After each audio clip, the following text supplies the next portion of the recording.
Tune in to Prophet Kwaku on Galaxy Radio, the only de-brainwashing station. Vudum, vudum, vudum, vudum, vudum. Tepe Ineke Je Senebe. In tune to the interactive show. Chief Prokomba is not here today, so I have the honor of covering Chief Show. Munduba Fo to all ancestors, great ancestors. We call upon the spirit of the ancestors to watch over us in this time here of great upheaval. Yes, them trying to infect the world with them virus. The media system hide it. You know? But we know that people of the planet, earthlings, we shall overcome this adversity. We always have. There's nothing that them can send to wipe the people them off the planet. Original. So you in tune to galaxyafiwe.com. I'm live on the Facebook, just log in Kwaku Bonso and we're live inside galaxyafiwe.com. Only the brainwashing station in this nation. Here to reason we don't know. Don't let nobody, let me tell you something now, people. Listen to what I say. Don't let nobody tell you how to do your thing. That may try to show you. Boil up your garlic, your herbs, your turmeric, your ginger, regular. Boil up your lemongrass, your fever grass. Have them regular. Big up yourself, Lennox. Don't run to take these. Build up your immune system. It's your immune system you need to build up. The body is the best protector of itself.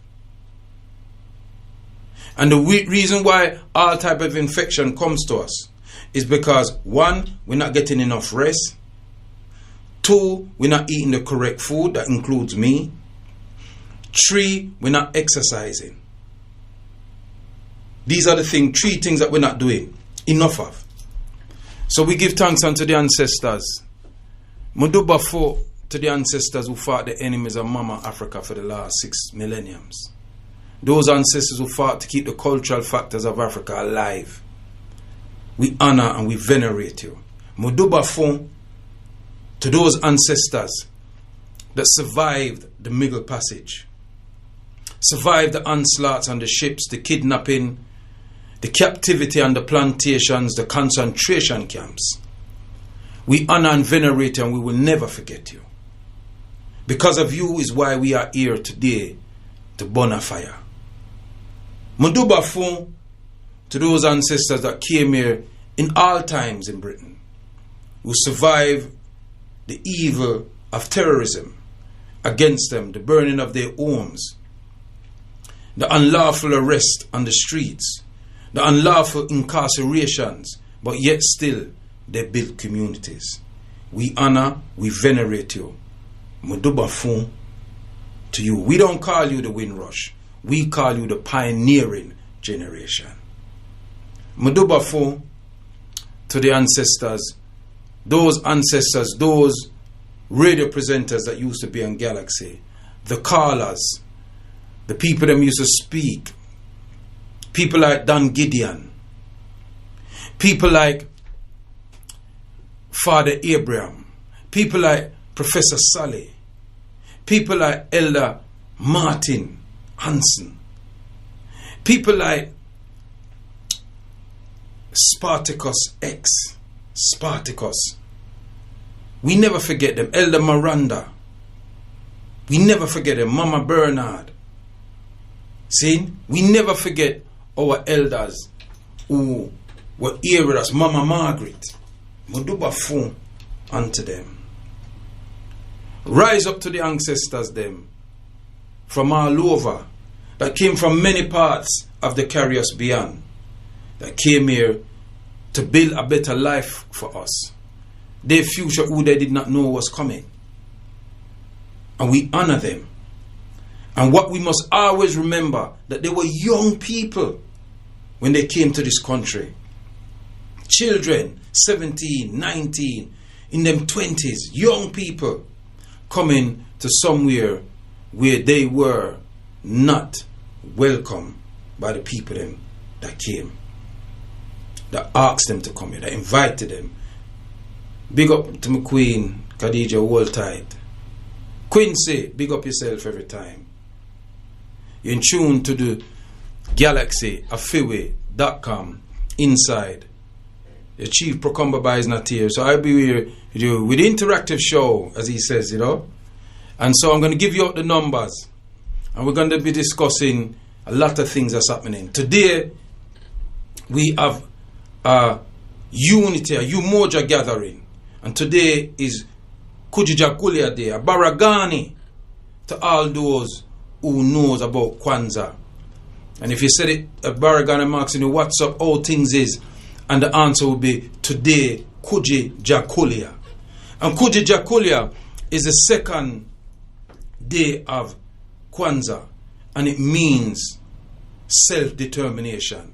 So what self-determination are we doing, my people, today? What self-determination are you doing as African people on the planet? What are you doing? What contribution are you making to the elevation of our people? And this is the question we're asking today. Because we know that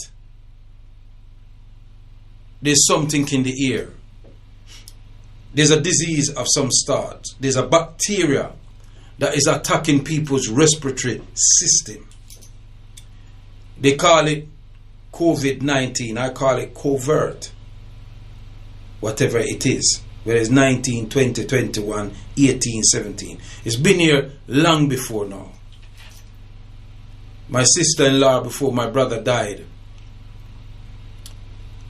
last year, early part of last year, had a cough that she couldn't get rid of. And she had it for about 3 months. Went to the hospital, them give her kind of something, them don't know what it was. Eventually it went away. And a lot of people can attest to that. So this thing has been about a long time.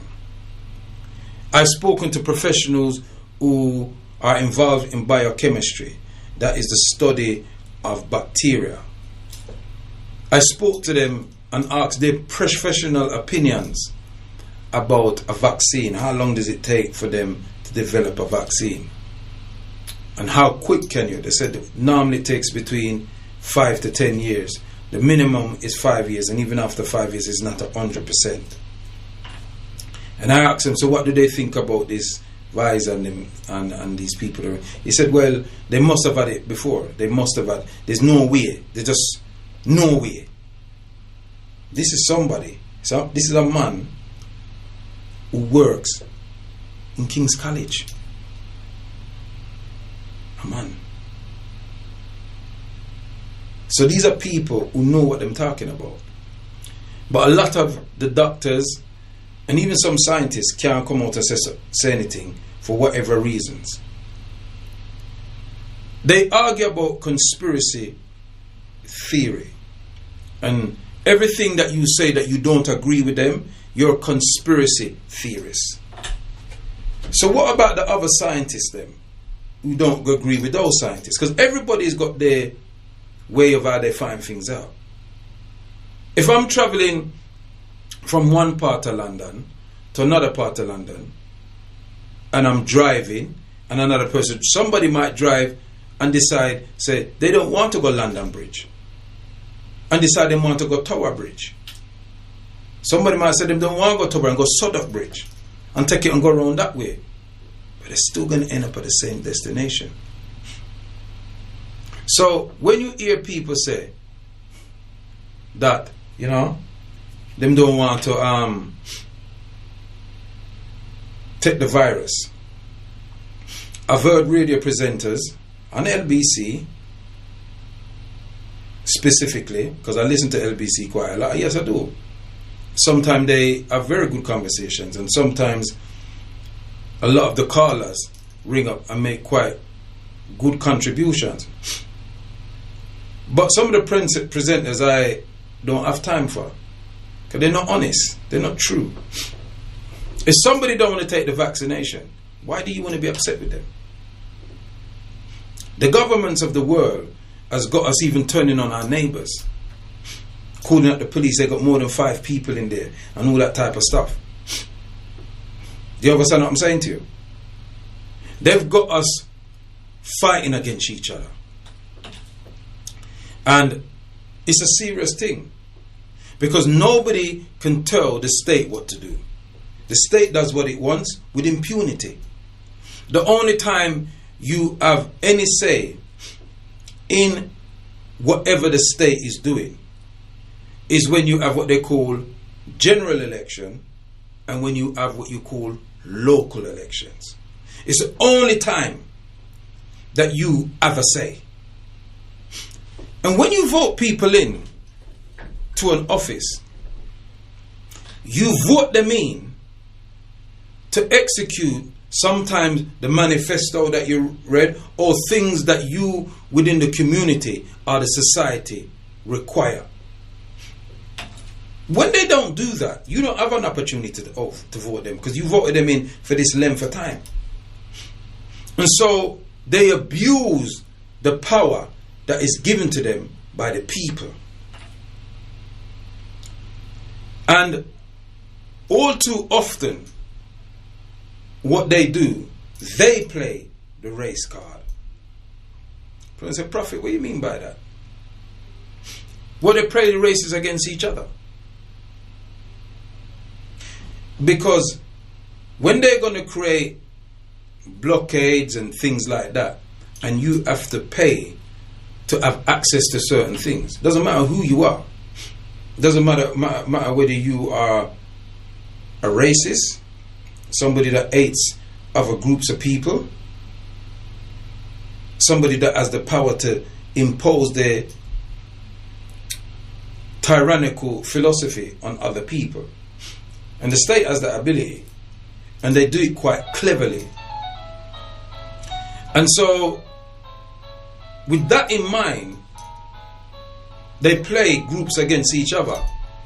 So, one man here in Britain called Nigel Farage, one of the biggest bigots in this country, and he's been a bigot all his life. You know, he was part of the National Front in the 70s, you know, a British movement. He hates anybody that is not following his bigotry way. Yet he marries a foreign woman. He was one of the ones that was the instigators behind the Britain leaving the European Union. And people like him, who is a man who studied certain things, he's well educated in their knowledge, use the poorer white people them of his culture to advance his own ill-begotten behaviors. And so the ignorant white man and woman who has no sense at all about the history of Britain, about the history of how Britain has ascertained a lot of its wealth, about the history of the people that came to Britain, do their dirty work. The next one is his brethren, another far right European. Can't remember the name again. Somebody, a Galaxy listener, will send it in. But then they lock him up at jail. And people like those people get away with things.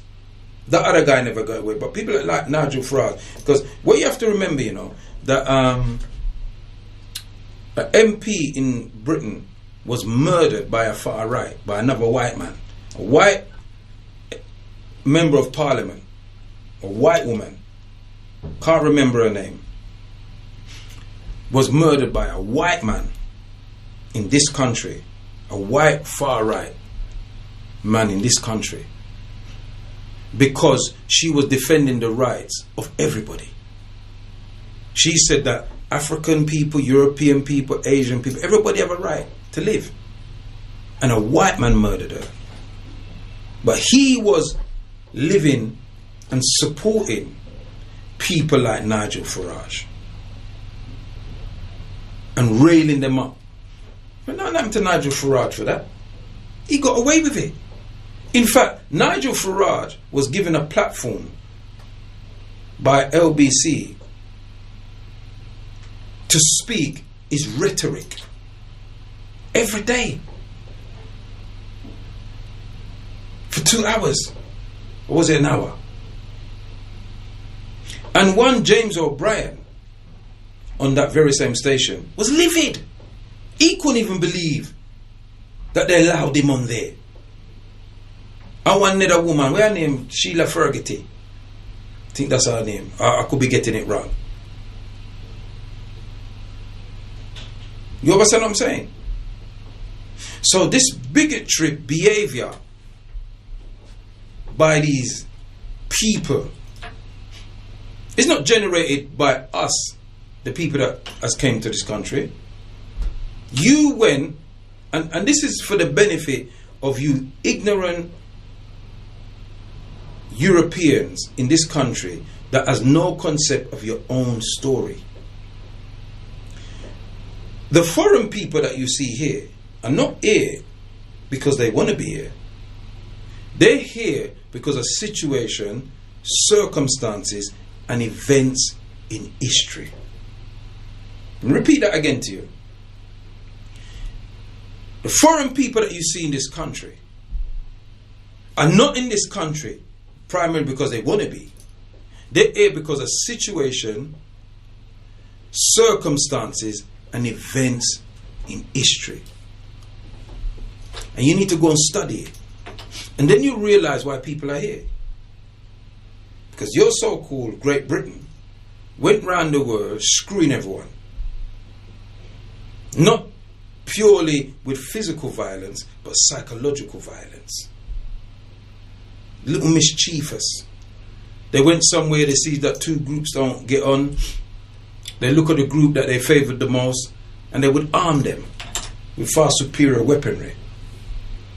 And they would create the problem, and then come in as the peacemakers. They even did it with Europeans, their own European family. It's not no secret. From the time of the Greeks, the Romans, you were all at it. You know, wanting to be masters of the world. And you destroyed civilizations. You destroyed millions, if not billions of people on your sojourn. So, when you see the descendants of those people coming here, it's because Britain painted itself as the motherland to all these different places. And their monarch was the monarch that they put on the pedestal. And Fidel monarch is the monarchy that then perpetuate around the world. You understand what I'm saying to you? So when you see us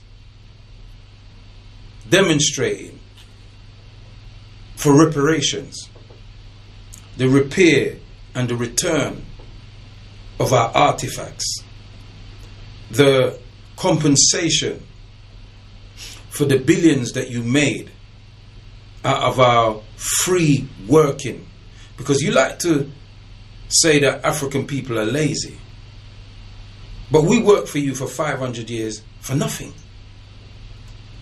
but abuse, murder, rape, incest, pedophilia, you name it, you introduced it.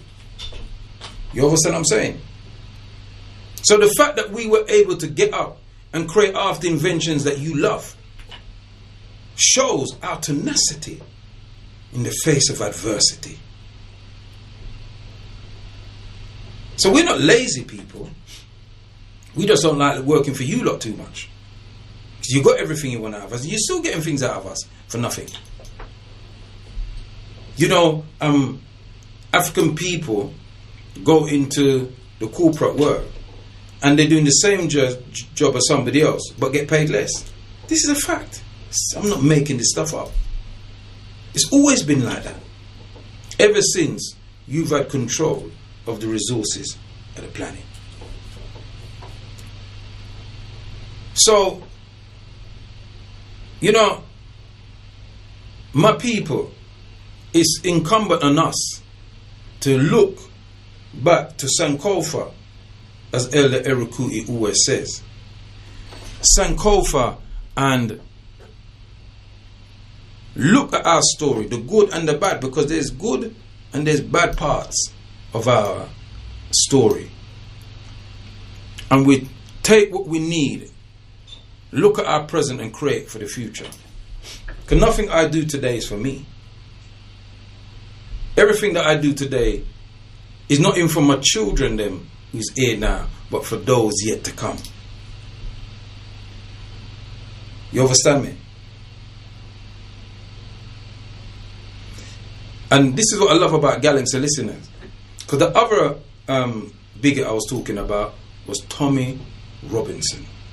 He was another one. Yeah. Caught up in this old rule Britannia thing. You need to let that go, because it's over. You're not going to be running around the world dealing with people there again, because the people ain't going to have it. You can't do that to the Chinese no more. You had Hong Kong for 99 years, and then you had to give back Hong Kong, because when your ancestors created that treaty to get Hong Kong, they think they were pacified the Chinaman, because at that time it was quoted, the sun will never set on the British Empire. And that was to show you that wherever they were in the world, the sun rises. You understand what I'm saying? Their empire was. So they never thought that the Chinaman in 100 years' time would have the ability to physically take back Hong Kong. And so they built up Hong Kong. And what they've done, they've made those Chinese people in Hong Kong can't stand mainland China. It's how they work. Because what you have to give Britain credit for is their wickedness and their ability as an island that is only 88,000 square miles of land to dominate lands that is like 20, 50, 60 times their size and the people. You have to give credit for that. As much as I don't like to, but you have to. So it shows their cunningness to be able to connive people, because we have to be truthful that there was a lot of Indians that supported their armies. There was a lot of Africans that supported their armies, be on the continent or in the Caribbean. And what that shows is that psychologically, those individuals, those people were psychologically messed up. Because how could you support a regime that helped to kill and maim your people? Especially those of us from the Caribbean beyond, those that were kidnapped and brought to those concentration camps that they call plantations. You see, language is very important when you're explaining something. You call it a plantation, it doesn't sound bad, does it? But when you call it a concentration camp, it has a different feeling. And that was the problem. But it wasn't all of us that was on the plantations that accepted our fate.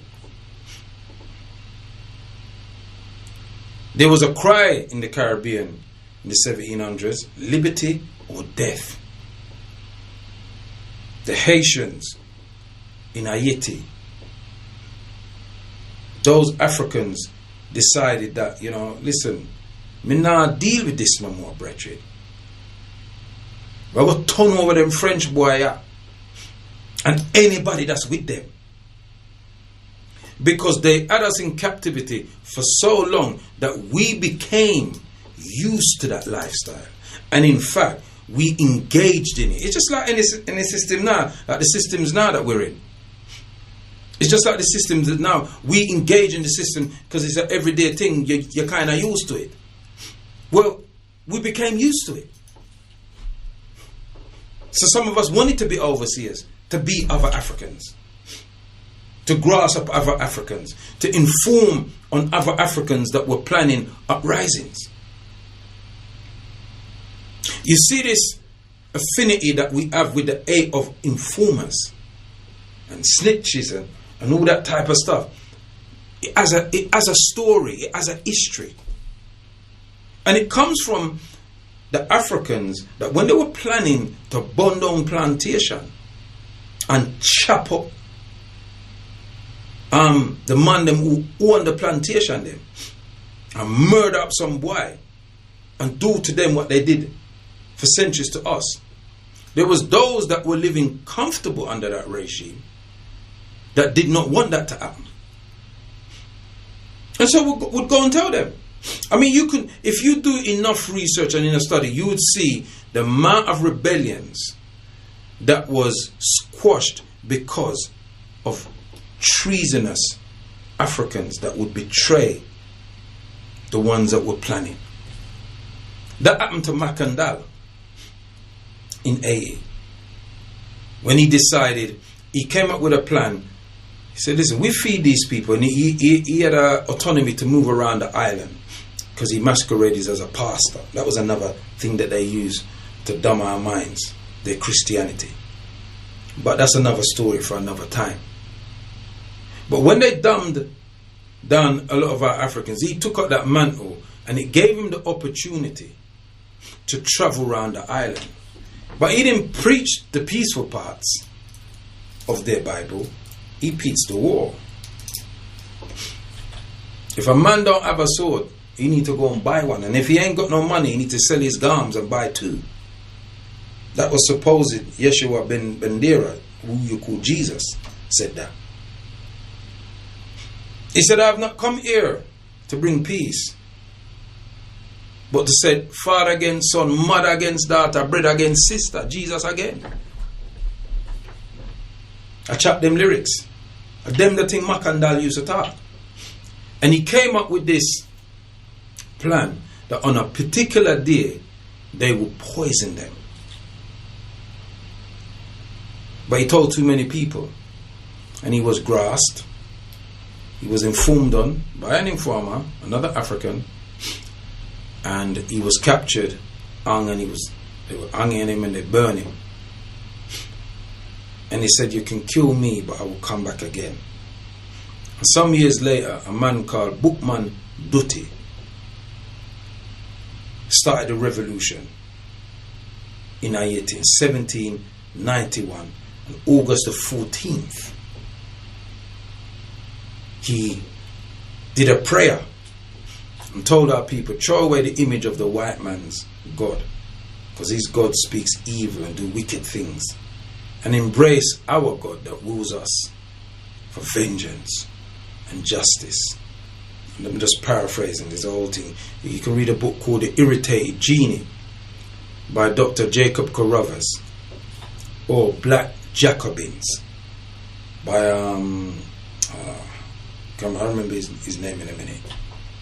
Yeah, but those two books, read those two books, and I will tell you about the Haitian Revolution. And the Africans in Haiti won their freedom by January of 1804.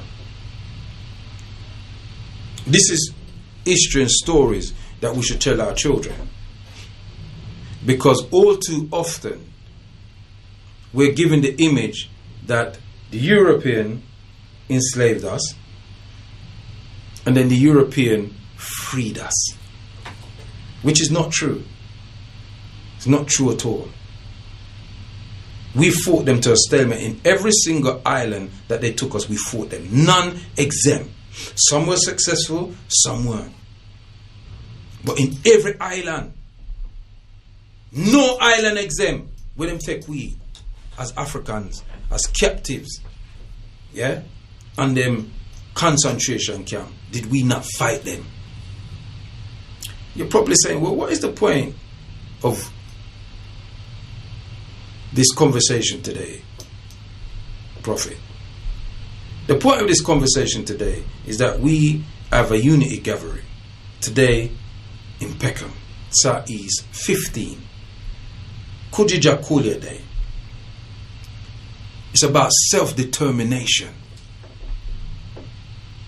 determining our future, determining how we're going to deal with certain things, not being dictated to by the very same people then that saw our demise. Our beloved Dr. Abu, who I love so much, my brother, my elder brother, played a caption of a brother speaking in a university here and explained that the unemployment rate in Birmingham, where he comes from, amongst our people is at about 50%. I mean, that's extraordinary. He then explained that when you go to university, the chances of you getting a higher grade than the Europeans is literally, 10 to 1. You understand what I'm saying? Even in employment and in their so-called educational system, we are at the back of the line. Remember that we who were in the Americas, in the United States of America, couldn't even vote at one point. Remember, women couldn't even vote in this country at one point. So we were even behind their women. I want you to understand what I'm saying. I want you to penetrate the point I'm going to make here. We have always been at the back of the queue for anything that could have been good for humanity. You understand me? So why then now would they want to come and give us a vaccine first? Why they want to come and give us vaccine first?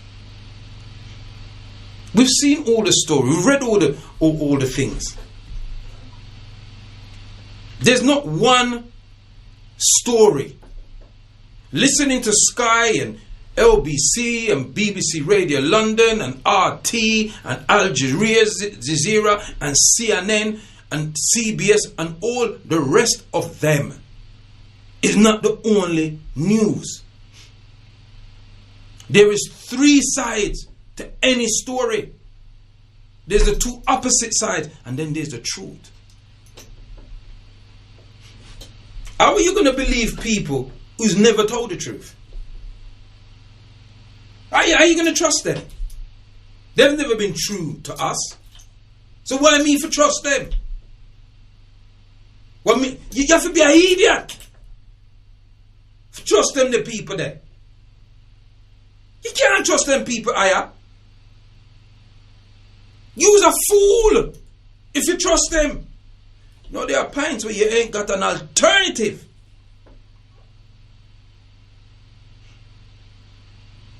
But me's a survivor. I never get not pushed on in my mouth. I no injection. I've never had any vaccine to go anywhere on this planet ever. And we go at the continent of Africa, we go at the continent of the Americas, we go at the Caribbean, and we go at Europe. It's only the Pacific side me no go yet. And nothing no do me. Me go Africa, me catch malaria, nothing too bad, boom. Boil up 2 little bush and rotate, boom, me good again.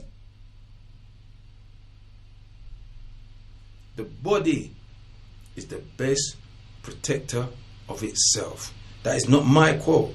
That's the quote by our ancestor, Professor Charles Sally. All the herbs does, he said, because even the marandina that I give you don't heal you. What it does, it helps the body to heal itself. When your foot broke, I know the doctor heal your foot, all the doctor them do, them set your foot in the correct way so that when it heal itself, it don't heal mash up. Or the body heal itself.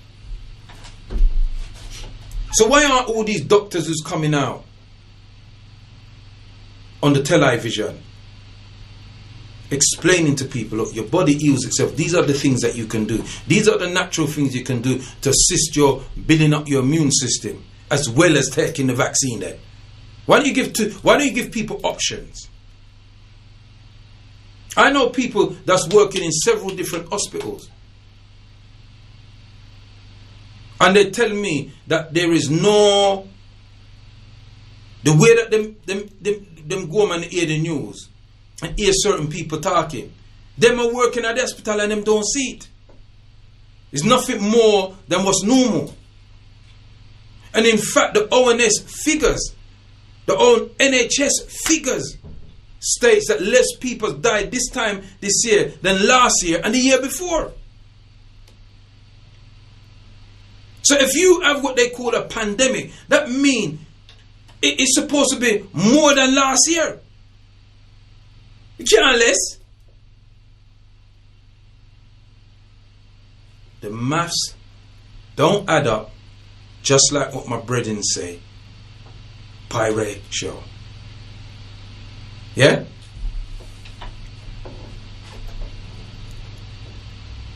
My brethren Payotep, a mathematician. He's a mathematician par excellence. See? Him tell you straight, the maths don't add up. Because Kwaku, if you can't times it, you can't find a formula, you can't divide it, it doesn't add up.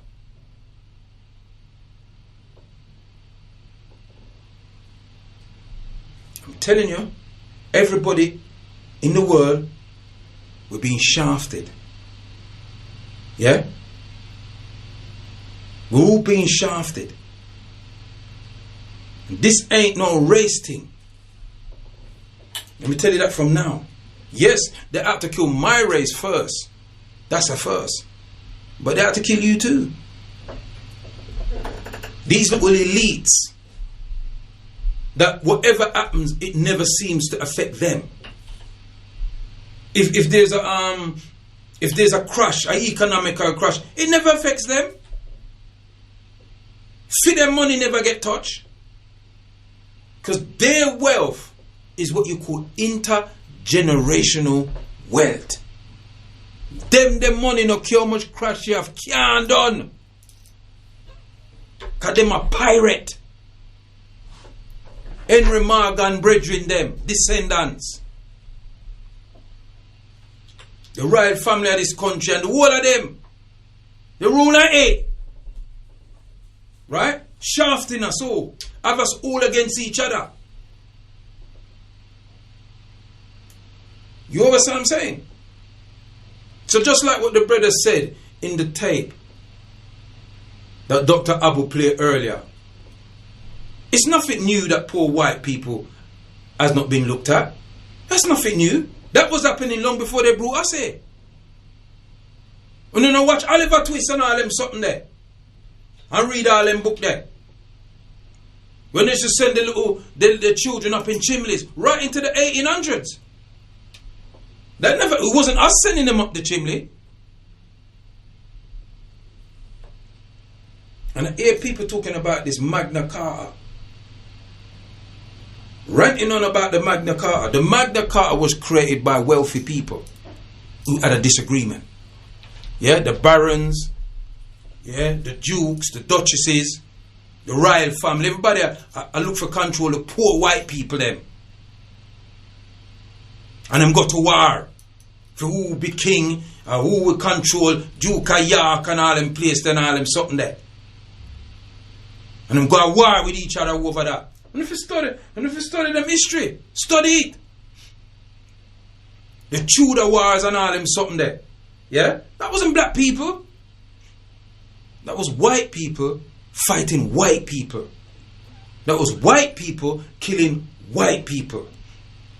The London dungeons that used to be at Chuli Street, but they move it now. Like a museum, it's like a museum, but the real one, the London Bridge, Tower Bridge. Tower London and all them something with them lock up them Queen and all them something there. And was it George the First and one of them man they chop off them head and do all kind of something. Yeah?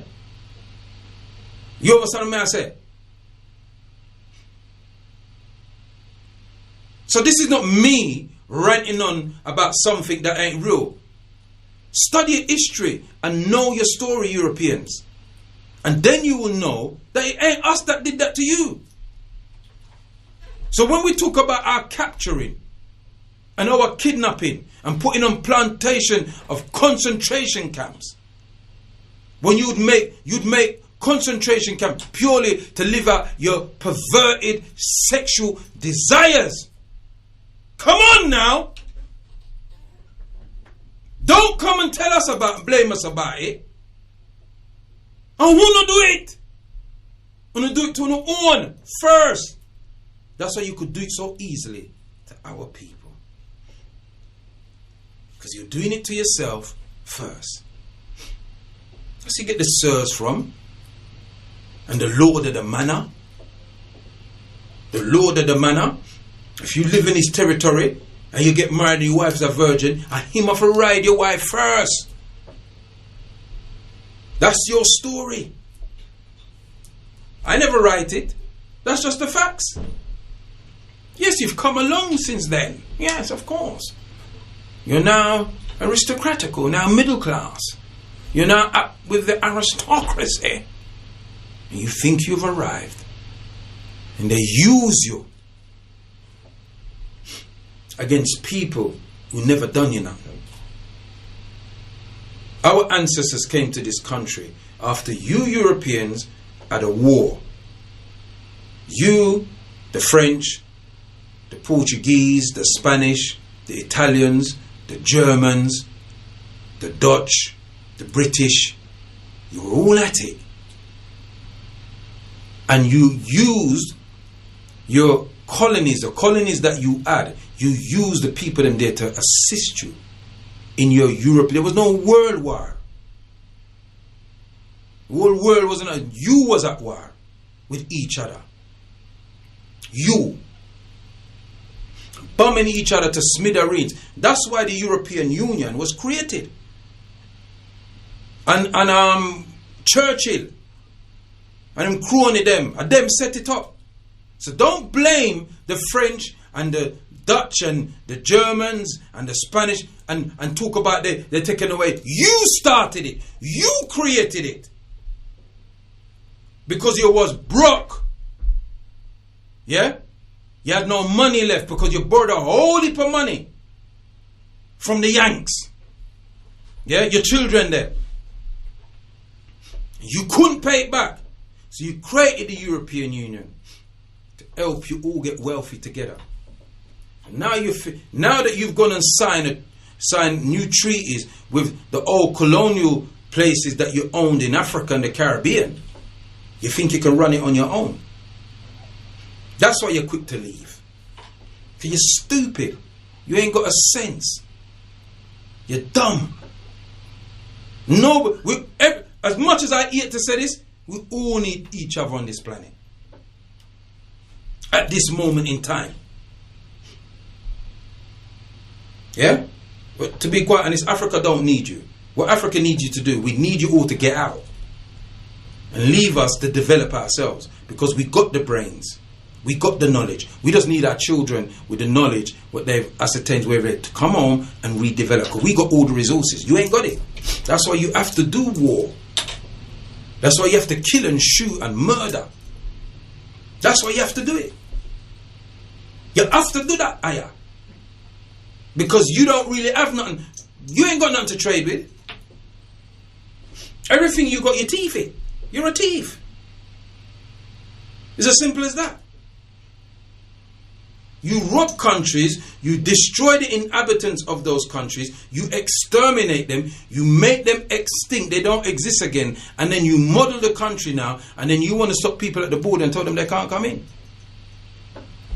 I sit down and watch this border thing. I laugh when I watch Australia and New Zealand and Tasmania and them place there.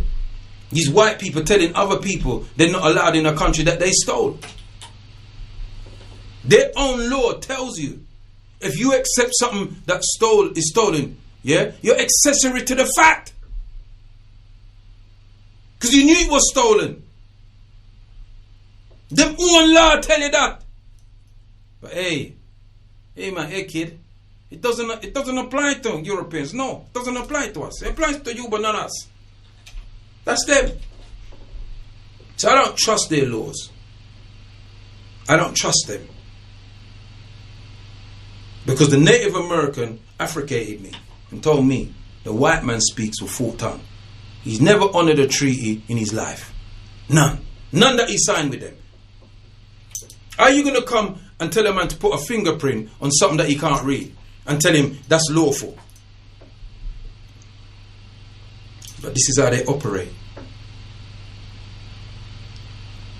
Now, you might say it's an 8 thing.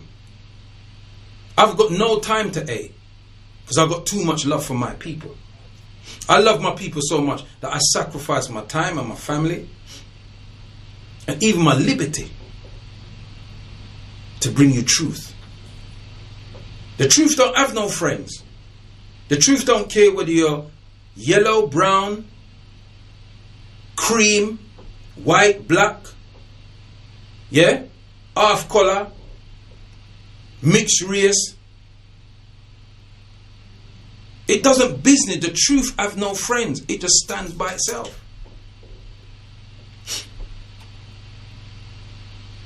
So I'm telling you people, dig deep within the story of yourself. And maybe in the society that we live here, we'll get the governments that we need to serve us. The government is there to serve the people, not to serve themselves, not to dictate to the people. The government's there to ask the people their opinion. How do they feel about this? We all come on this planet, right, with a divine right to exercise our earthly humanity. Not for some other creatures from wherever they came from to come and dictate us what we must and what we must not do. When they're in laboratories fasting with nature, crossing over and doing all sorts of things, creating all kind of pathogens. For what reasons? Why?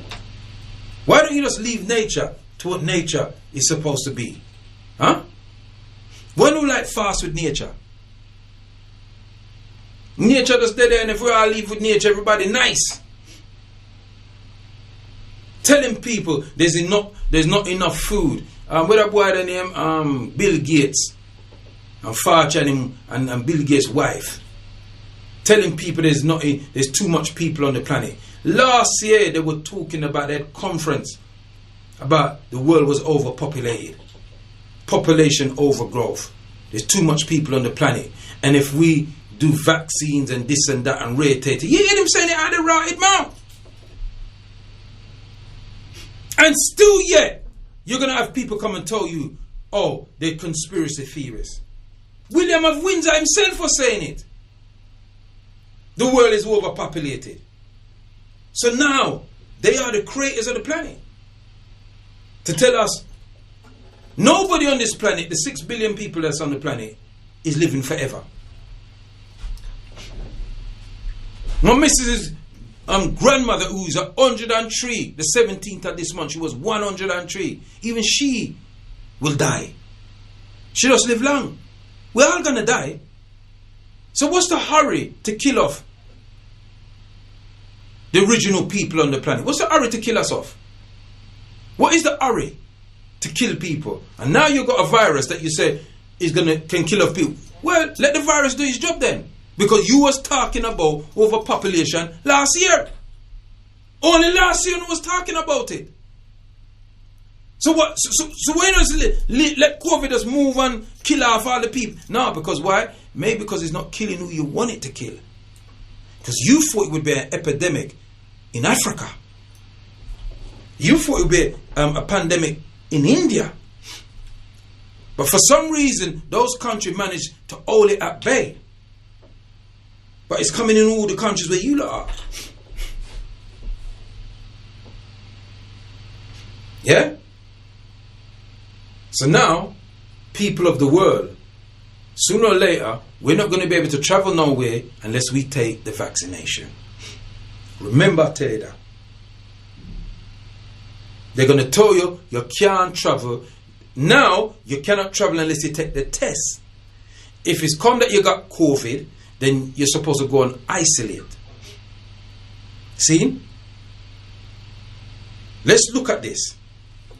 They tell you that if you wash your hands for 28 seconds, that you kill the virus. Wear a mask, you cannot get infected. Social distance, and you're alright. Yet still they want to give you a vaccine. All we have to do in the world, just find soap. And just wash your hand with soap, and just wash your face with soap and all them something there. And you're nice. Because this is their science. I never said it. I'm just repeating what they said. So why the need for a vaccine? If all people have to do is be clean. Remember, them never used to wash for themselves, you know. Them the dirty.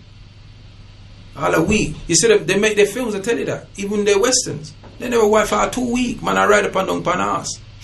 And I wash himself all past river. Then when he want to wash himself, him jumping at the river with the arm flipping, all of him clothes and him saddle and everything, him just jumping at the river like that. You understand?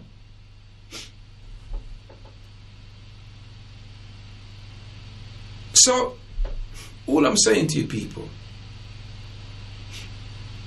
is don't believe everything that you hear. And I'm not saying that every single thing they say is not true on their news, because they do come with some good reports. But everything that they say where this thing is concerned, they haven't told us the truth.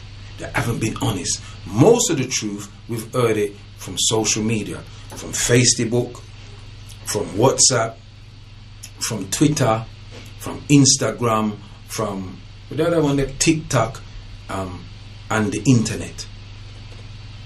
That's where most of the truth we've found. But they don't want us, the ordinary citizens, to be able to go around, to find the truth. No, we're not allowed to. What we must do is listen to them, and hear their truth. That's what we're supposed to do. You understand what I'm saying to you?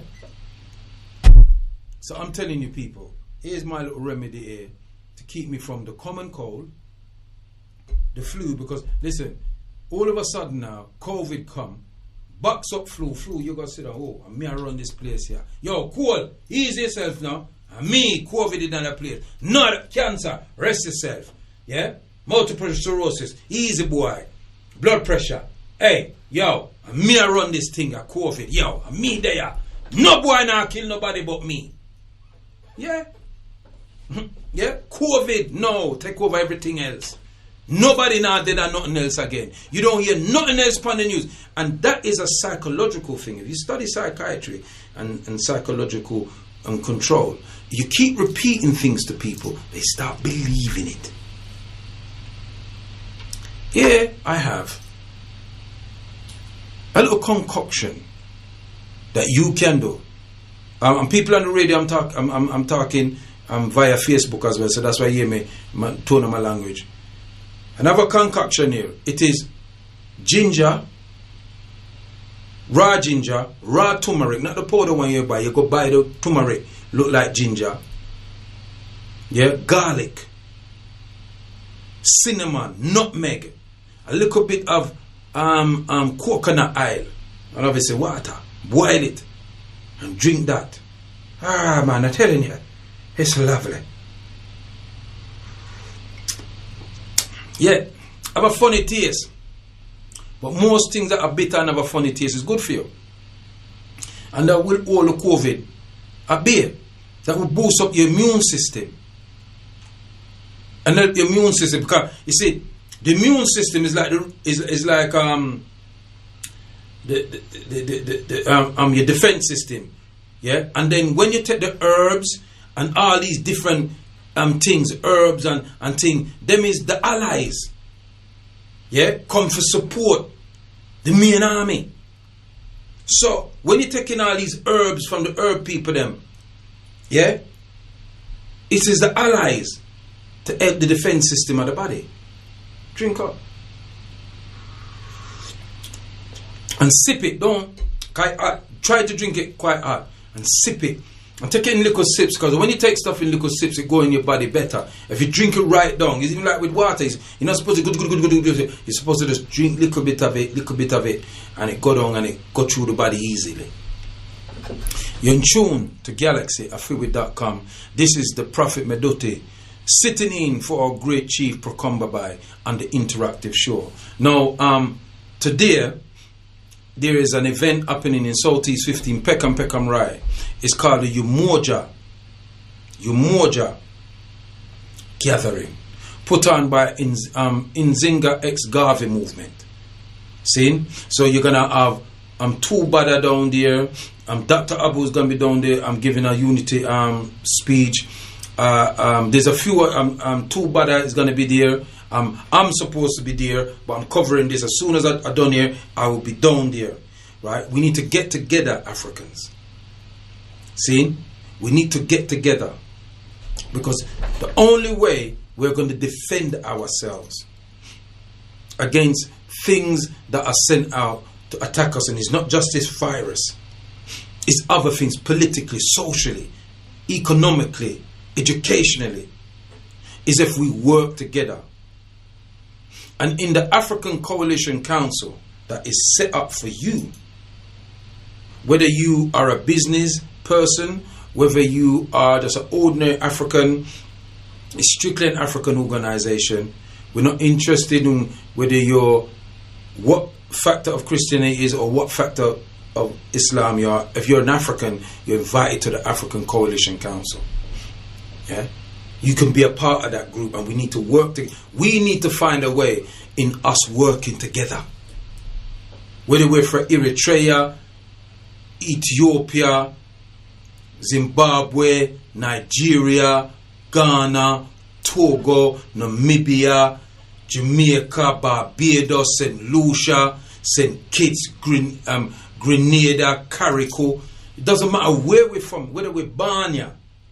We live here in Britain, innit?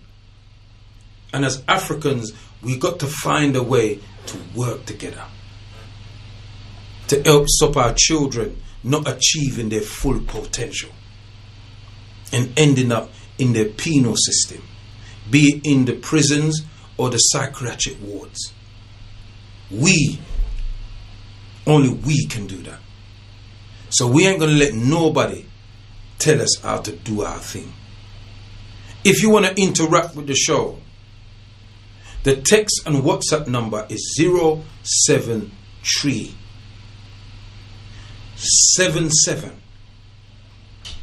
92073. That's 073 77 920703. You can send in a text or you can send a WhatsApp. No videos or anything like that, because we can't see it.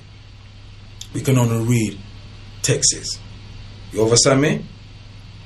If you are abroad, then you drop the 0 and do +44 703 +44 73 77 920703. If you want to interact with the show, it's +44 if you're abroad and you drop the 0 that's coming, 0207 193 0174.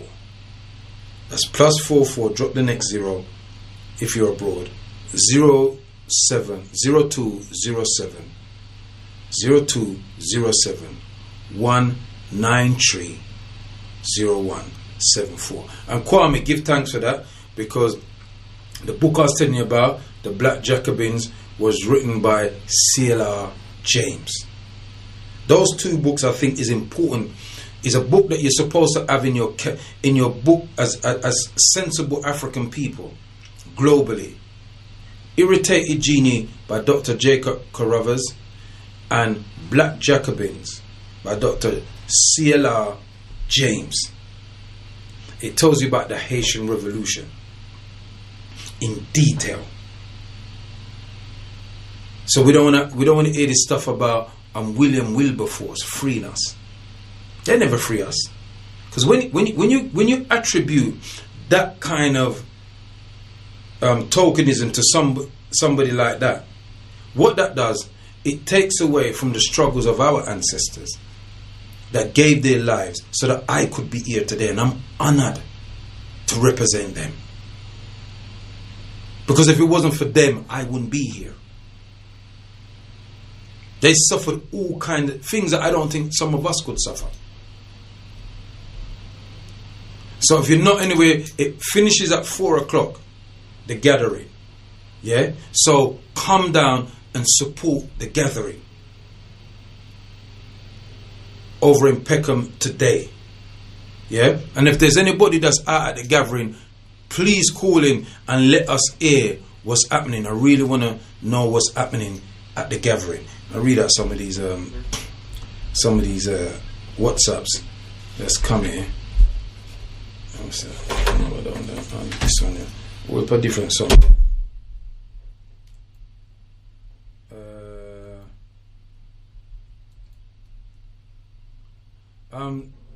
The WhatsApp says, Prophet, I think the far right monster you're talking about is that boy Tommy Robinson.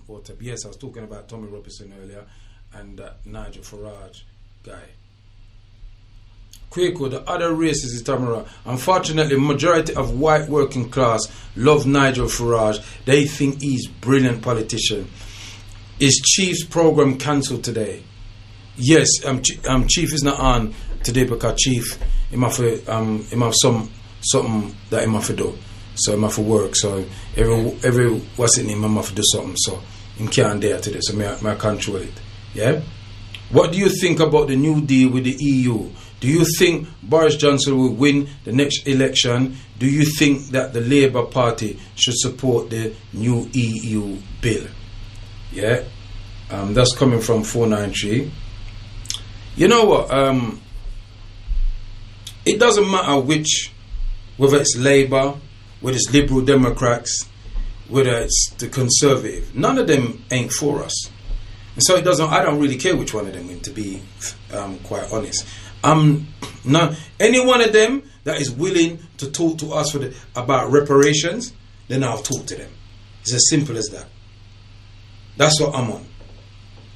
It doesn't matter whether he will win the next election or whether he will lose the next election. It's the same government system that suppresses our people. It's the same government system that's benefited from the enslavement, capturing and putting us on plantations, yeah, and concentration camps.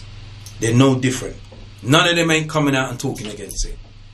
It's the same people. In fact, it was a Labour Party that was in power in 2001 when Tony Blair said he couldn't apologise for our kidnapping because it was legal at the time. So it doesn't really matter. And I hope that answers your question. Don't really matter. I don't trust none of them. You understand me? I don't trust any of them. And that's the mistake that we make. You know, I'm not Martin.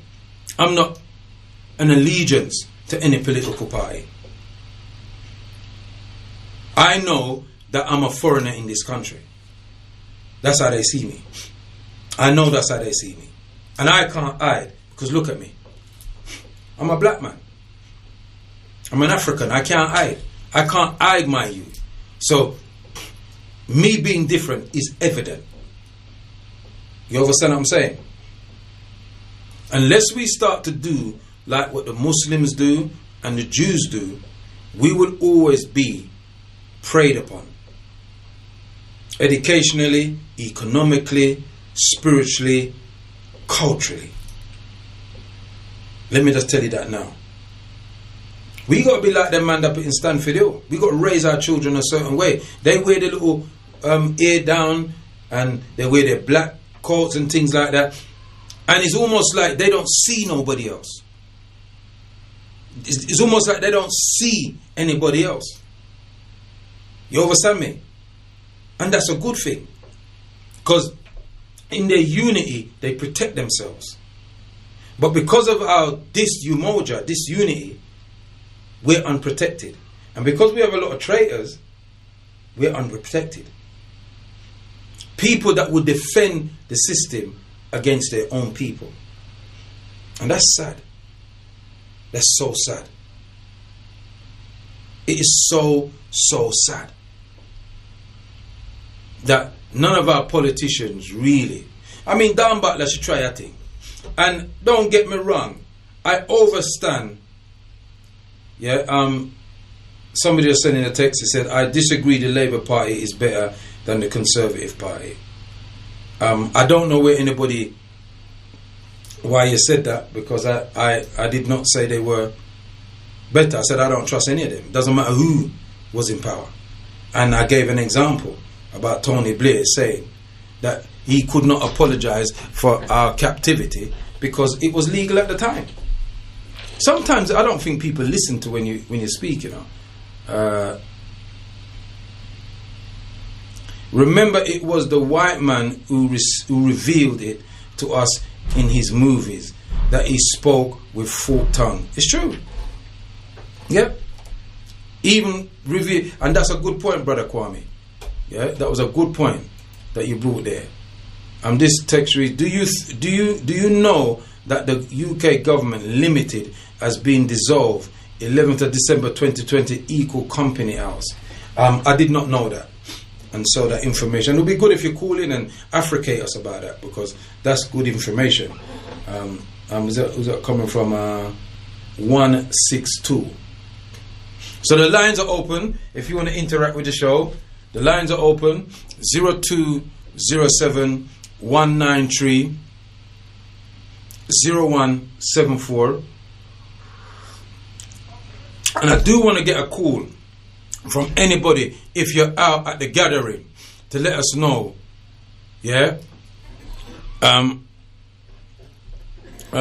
Rose, big up yourself. LG Brown, big up yourself every time. Yeah. Richard Smith, big up yourself every time. Andre Thompson, rise up yourself.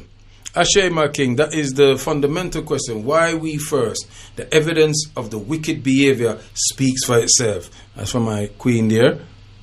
Pasco Sayers, big up yourself. Marcia Anderson, every time. Angela Nash, big up yourself, and raise up yourself. Rash Janai, my brother, big up yourself every time I tune in on the festival. Why us first? You know, why do you want to give us the vaccination first when you've never given us anything to benefit us first? We've never enjoyed any of your benefits. So why all of a sudden you want benefit we know? Remember, people, turmeric, ginger, garlic, boil it up, put in some cayenne pepper. Yeah, little bit of coconut oil. You can put some honey in there and drink that. I may tell you. Yeah. Otep caller, what's the name of where you're calling from? It's Kwame. Otep, I can't hear you. I said the name is Kwame and I'm calling from London. Oh, Kwame, where you say? You know, sir, there's something going in at the studio here. I don't know. The system just low all of a sudden. I don't know what. I think we have to go change this desk, you know. I think it's at its days, mate.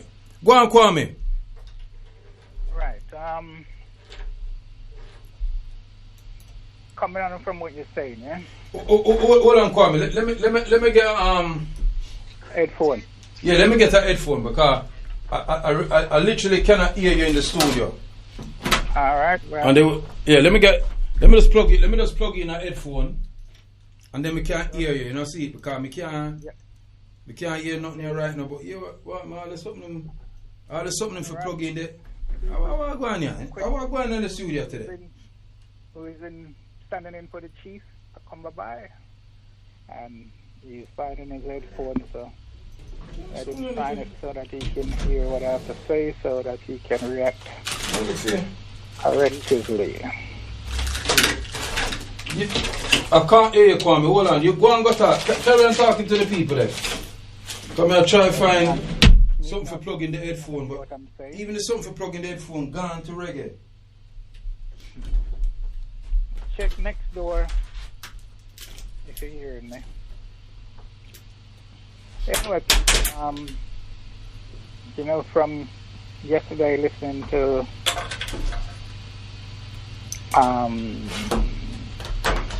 Sister Ebony, a point I wanted to make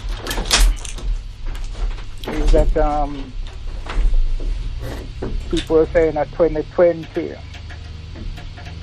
is the year of the 2020 vision, and whether that's the reason why they came up with this corona in order to take us off the course, I don't know. But you know, people is busy talking about corona as opposed to busy talking about enlightenment. So once Prophet Kwaku come back, then I'll be able to do some more reasoning on that with him, because as African people, you know, we need to focus and stay focused. All right, Kwame, I'm here now. I'm struggling to hear you because I haven't got nothing to plug into the something here for the headphones. If you go into the computer room and look down where those headphones is, there should be. No, I went in there. There's nothing. Nothing? No, I'm just going there. Everything there. I don't know where them do it. I don't know why people take the things them out of the studio. You must always walk with something in your bag, you know, so that in case like this, you're able to. I chew, you know. I chew to reggae. Because sometimes people just take up things and, you know, in a rush and take it. Then forget, innit? Why don't you turn up the speaker a little bit so you probably can hear? No, I think something wrong with the desk. Yeah, the volume, I think something wrong with the desk. Alright, go on. I can hear you a bit still anyway. Go on, say what you say. Right, I was saying, coming on from yesterday, I wanted to make this point with Sister Ebony, is that people are talking about 2020 vision and how we're coming into a new age where we're going to overstand certain things and blah, blah, blah. You know, then come out with this COVID thing, right, to take us off. Well, either distract us, probably one of the reasons why they come out with this COVID thing is to distract us from the road that we need to go down on, this 2020 vision, as I would say. Right? Plus, there's still an awful lot of African people out there who's under the misconception that everybody loves us. You know? And they're still talking nonsense about loving everybody. Well, they've never put us first for anything. So why would they put us first for this? Well, probably be nice. You know what I mean? Turn on the desk a bit. No, I'm trying to turn it up so like people on the Facebook can hear us, because them can't hear. Our people are so dumb. So dumb. Yeah, the people on Facebook, I'm sorry that you can't hear the conversation that's happening on the radio. We're having a technical problem and I do apologize. Right, I'm gonna switch off for the Facebook. Go www.galaxy, and when you say Galaxy, you write AFIWE, and you can get us either download the app Zeno or download Simple Radio. You type that in and you can get us. I'm going to come after the Facebook now because you can't hear the conversation that's happening in the studio. I really do apologize. You tap in Senebe. Rise up on yourself every time. Or tap on the Facebook. Right, me off for the Facebook now.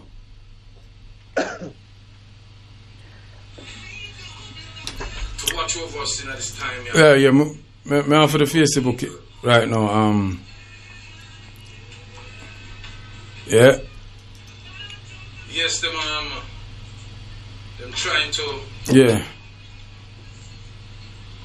Let's see. All right, now. I think you're doing some feedback. There's some feedback there, isn't there? Yeah. Well, we'll come off of the Facebook now. Okay. Yeah. I think African people need to understand that when we speaking about the evils of Europeans, we're not speaking hate, right? We're speaking love for our people. We're speaking Truth. for the past, well, at least past 500 years. Yeah? 2000. 3,000. Well, it could be longer still, but in what we talk about the modern era, the last 500 years, which we have documented, yeah, of what they do to us, what they're currently doing to us, right, and what they will do to us in the future. Because don't forget, they haven't really acknowledged the wrongs that they have done to us. No, they haven't. Right? They have not acknowledged it. No. Right? And until they acknowledge it and pay us reparation, then we cannot look to them in any other light than the evil that they are. That's right. That's right. You're so correct. You're so correct, Kwame. And I agree with you 1,000,000%. And people that understand is that we're speaking collectively when we talk about Europeans. Yes, you and one of them two might be mates, and you might go down the pub or this and the other, right? But at the end of the day, what viewpoint are they coming from? Are they coming from a Eurocentric viewpoint?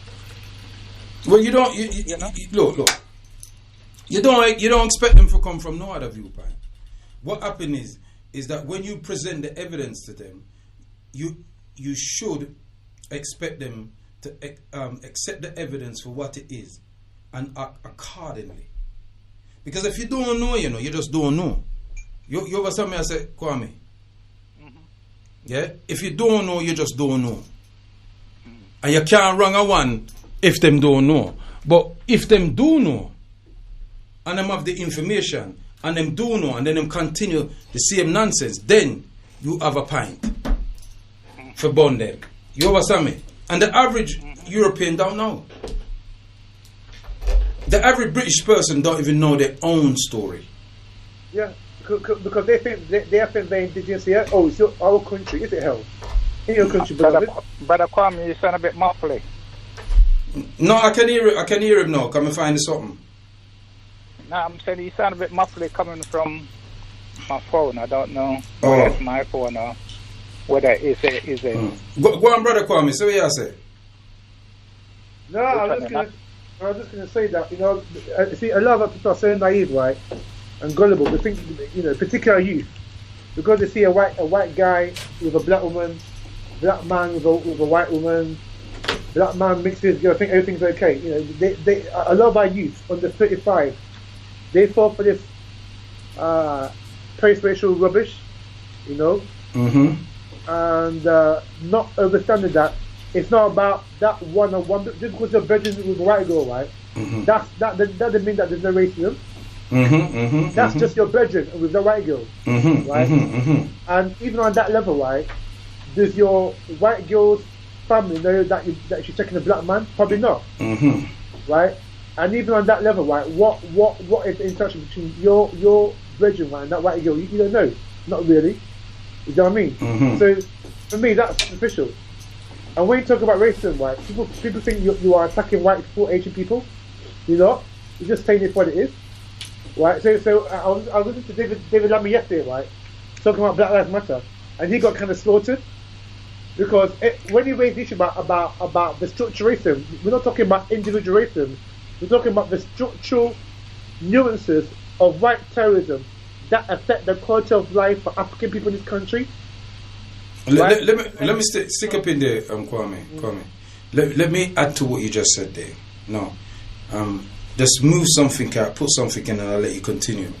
That affects African people globally. Continue.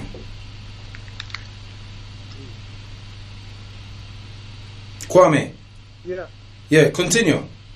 Yeah. So basically, when you also look at that, right, people trying to think this class thing is.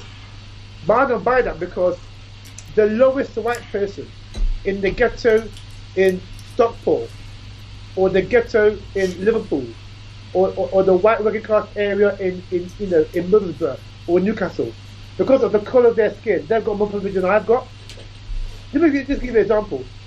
The richest black woman in this planet, Oprah, went to a Cartier jewelry shop in Paris. Cartier jewelry shop. Yeah, we know what happened Paris there. or Switzerland? Was it Paris or Switzerland? No, it was Paris. It was Paris. Cartier, Okay. Champs-Élysées in Paris, right? She could buy the store, right? She could buy the store, but she went into the store and she got further around. Mm-hmm. Why? Because she's black. It's not because she's upper class, not because she's Somali, not because she's Jamaican, not because she's American, but she's black. Mm-hmm. So they automatically think that she was going to case the joint.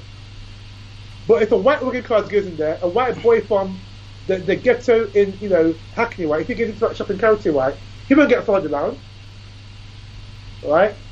And that's the difference. So whether you're working class, middle class, upper class, you've got more privileges than us. Even Lammy said yesterday, right, that he's a black man, right? He's an MP, but he still gets stopped and searched, and has done. Right? He'll still get fully looked if he goes to an exclusive club. So we're not talking about class here, we're talking about race. And I noticed that these people now, these governments, want to say that there's no such thing as race, as a barrier to one's achievement. It's all about class and where you come from. Mm-hmm. And that's to negate our struggles with racial inequality. So Stephen Lawrence wasn't killed because he was working class from London, or that his mother worked in, or his mother was, worked in whatever. Right? He was killed because he was black. William Adams didn't get killed because he was working class. Right? Malcolm X didn't get killed because he was working class or was a doctor. Right? Luther Christie, right, wasn't stopped and searched by the police because he was an Olympic champion. Right? John Barnes didn't get stopped and searched because he was playing for Liverpool. Mm-hmm. All of them got stopped because they were black. Mm-hmm. Mm-hmm. Mm-hmm. It don't matter, beloved. It don't matter if you're rich or poor. Mm-hmm. It don't matter if you live in Knightsbridge or live in Grenfell. As long as you're black, man, these people will find a way to discriminate against you. Mm-hmm. And that is the difference that we're talking about.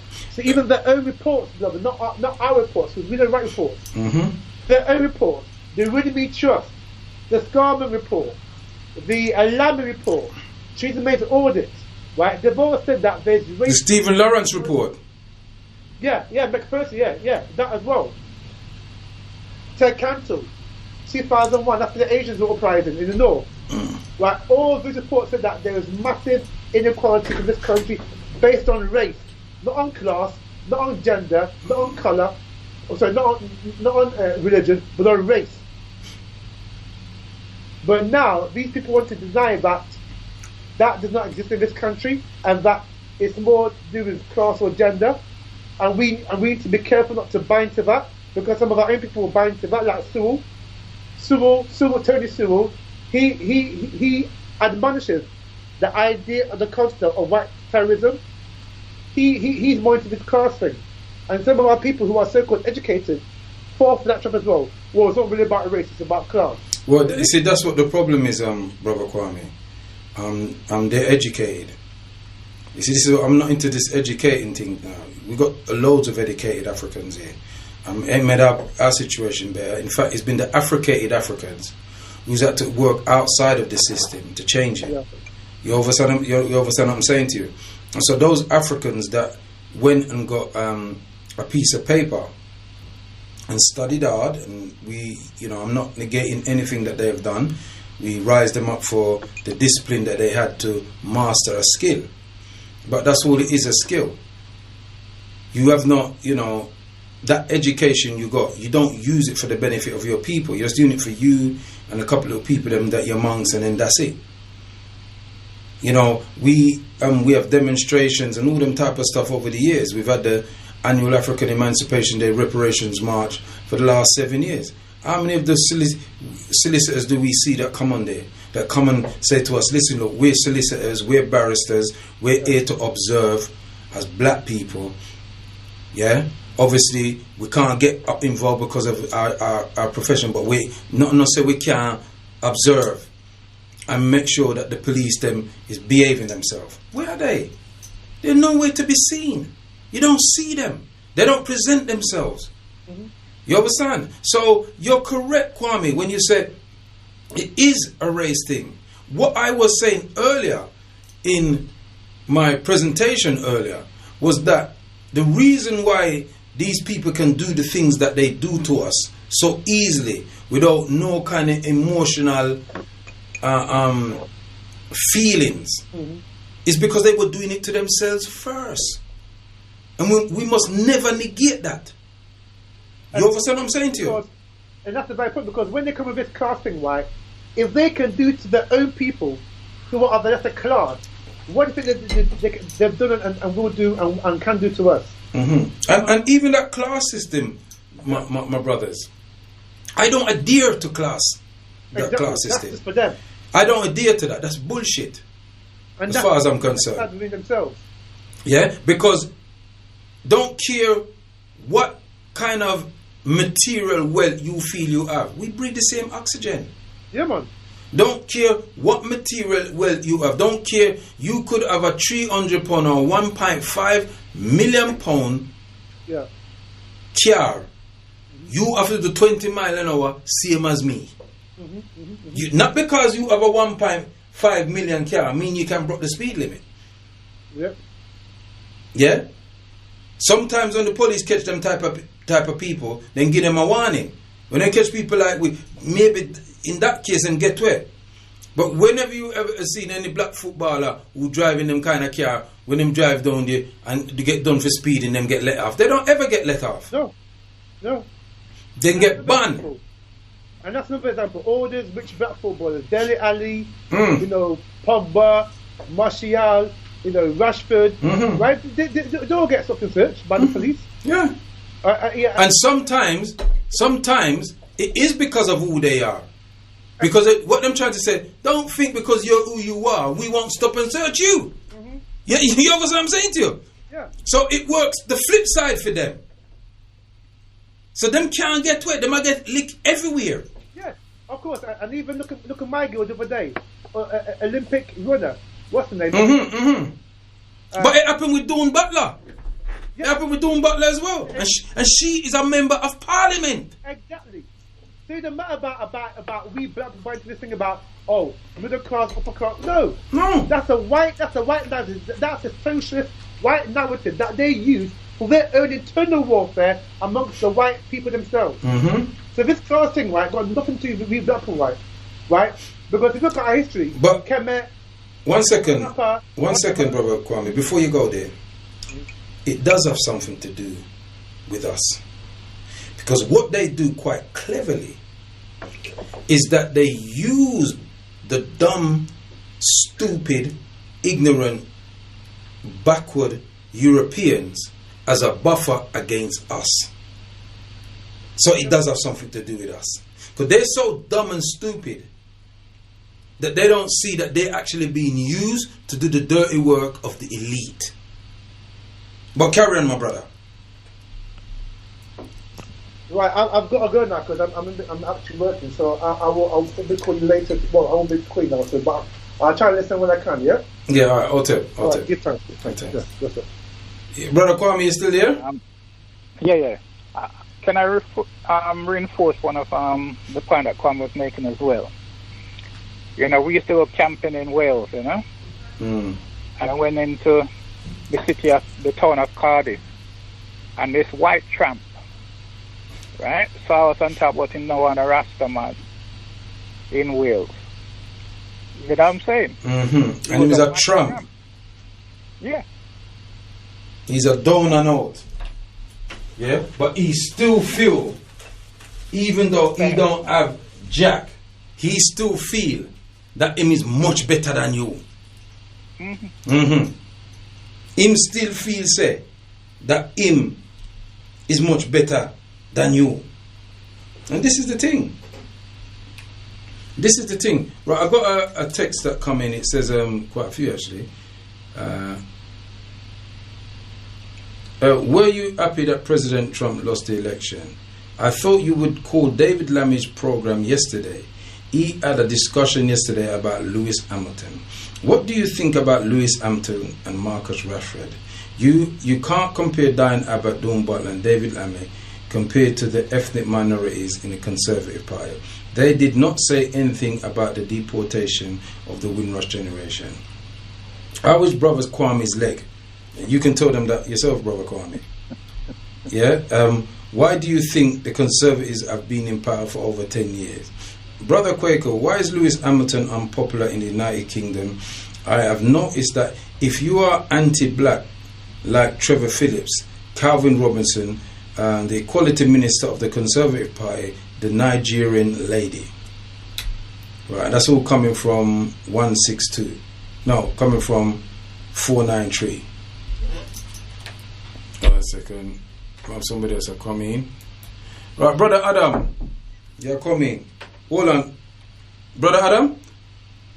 Yes, good afternoon. Yeah, one second. Brother Kwame is going to tell us how his leg was. Somebody asked a question. Go on, Brother Kwame. Okay, the top is healed, the bottom is healed, just between the toes need healing. Mm-hmm. And how does it feel? Does it feel good, like you can walk on it strong? How is it feeling? Mm-hmm. Well, it's feeling near enough same as the left one. Near enough the same as the left one. Mm-hmm. Okay, yeah, so you gone down. Right. So and you didn't chop off your foot like they said it was going to do. Yeah. My reception ain't as good as it should be. Can you hear me? Not really. So I'm going to put the phone down because I can't hear you too good. Can you hear me now? Yeah. Right. What I'm saying you did not chop off your foot like that. Remember the doctors them said that you literally had 2 weeks. How many weeks ago was that? That was what? Mid to late September, I think it was. Mid to late September. They said that if you did not chop off the toe, then would have to chop off the foot in 2 weeks. Something like that. Yeah. Right. And so then somebody in Ghana said they could heal your foot for over £3,000. Yeah. I've got issues with my phone, as you know, that's so. Yeah. Well, let me reiterate for everybody. Our brother Kwame, foot is healing. He did not have to spend the big old £10,000 that he needed to get to go to Ghana to stay for 3 months for the man for healing foot. See? He did not have to go back to the hospital and chop off him toe and chop off him foot. The top of the foot is healing. The bottom of the foot for the healing is just in the middle part where the where one of them toe is, and that is healing well. Him same foot feels just as good as the left foot because it's his right foot. See? And we have to big up our brother Alkaline and the other doctor, Jamaican doctor guy there, the herbalist them, who went to heal our brother foot. See? So we have living example. Am I correct, Kwame? Yes, but I'm using a number of healers, you know. There's a sister in Ghana that has sent me some stuff, and there's another brother, Body Messiah. Mm-hmm. Decarb, and they also give me some of their stuff as well, because, you know, when you're in the sea and if you're drowning, you clutch at anything, right? Mm-hmm, mm-hmm. Right, so that's the philosophy I used. All right, we'll give thanks. We have Brother Adam, come in. Sister Empress, I know you're there. Hold on, I'm bringing them in. Brother Adam, your time. Yes, good afternoon to you, and good afternoon to all.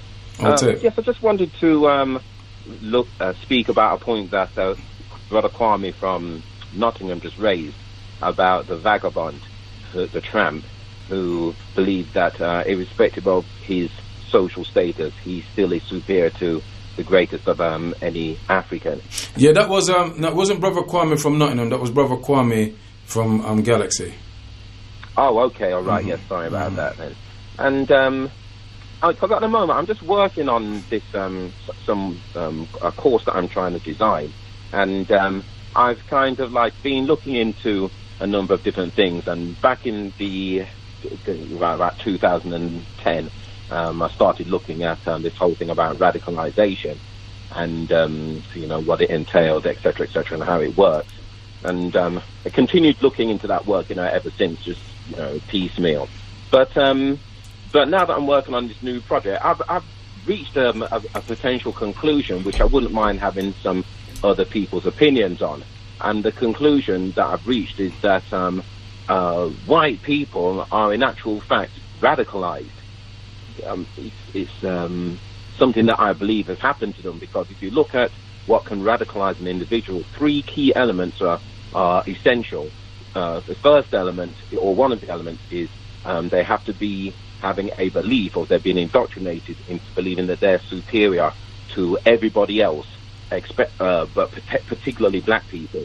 Yes, so they have to have a belief that they are superior to other people. The second stage is they are isolated, so therefore they have a kind of separation where they don't mix with those people who they believe that they're superior to. And then the third element is that they are made to believe that there is a us against them, and them is the enemy, and us, of course, is their people, their group.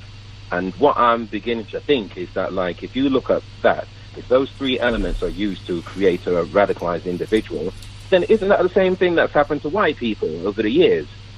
They've been made to believe and indoctrinated into thinking that they're superior to all other races.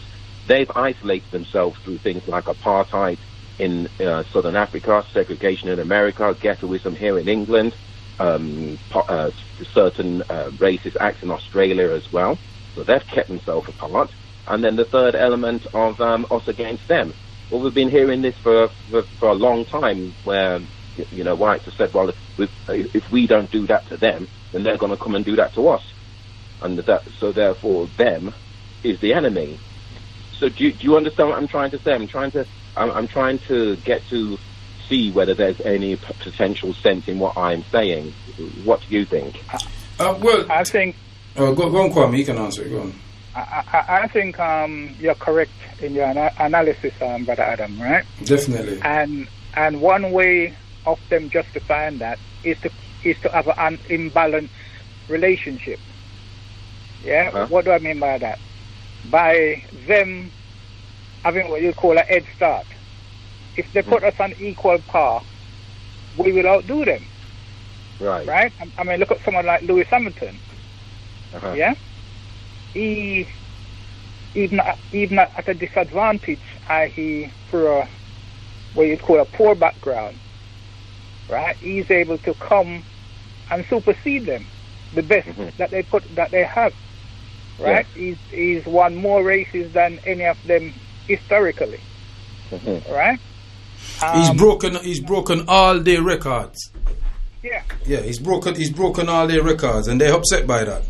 To the point that sometimes them ban him and things like that, because them don't want, but them can't stop him. Right. And he's not popular amongst them now. And Brother Adam, I agree with you 100%. I think that your research and your analysis is totally correct.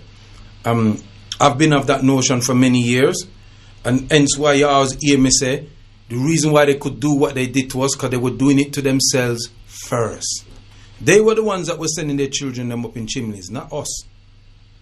Right. You understand what I say? And they make films about it to tell you. Yeah. You understand me? But the poorer class of Europeans are so dumb, they can't see how they're being used to abuse everybody else. Let me bring in Sister Empress. Don't come in, Sister Empress. Hold on there, Brother Adam and Brother Kwame. Greetings and Vodum. Greetings.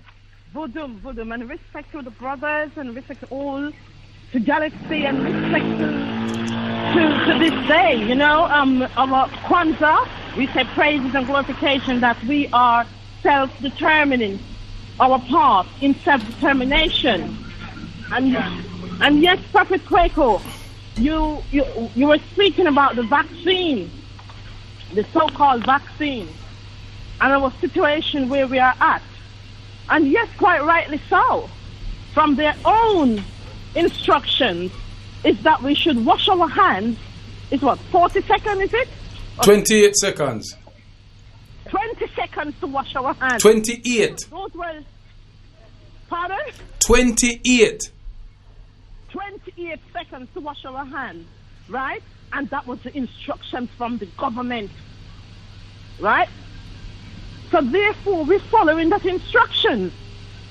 We're following the instruction.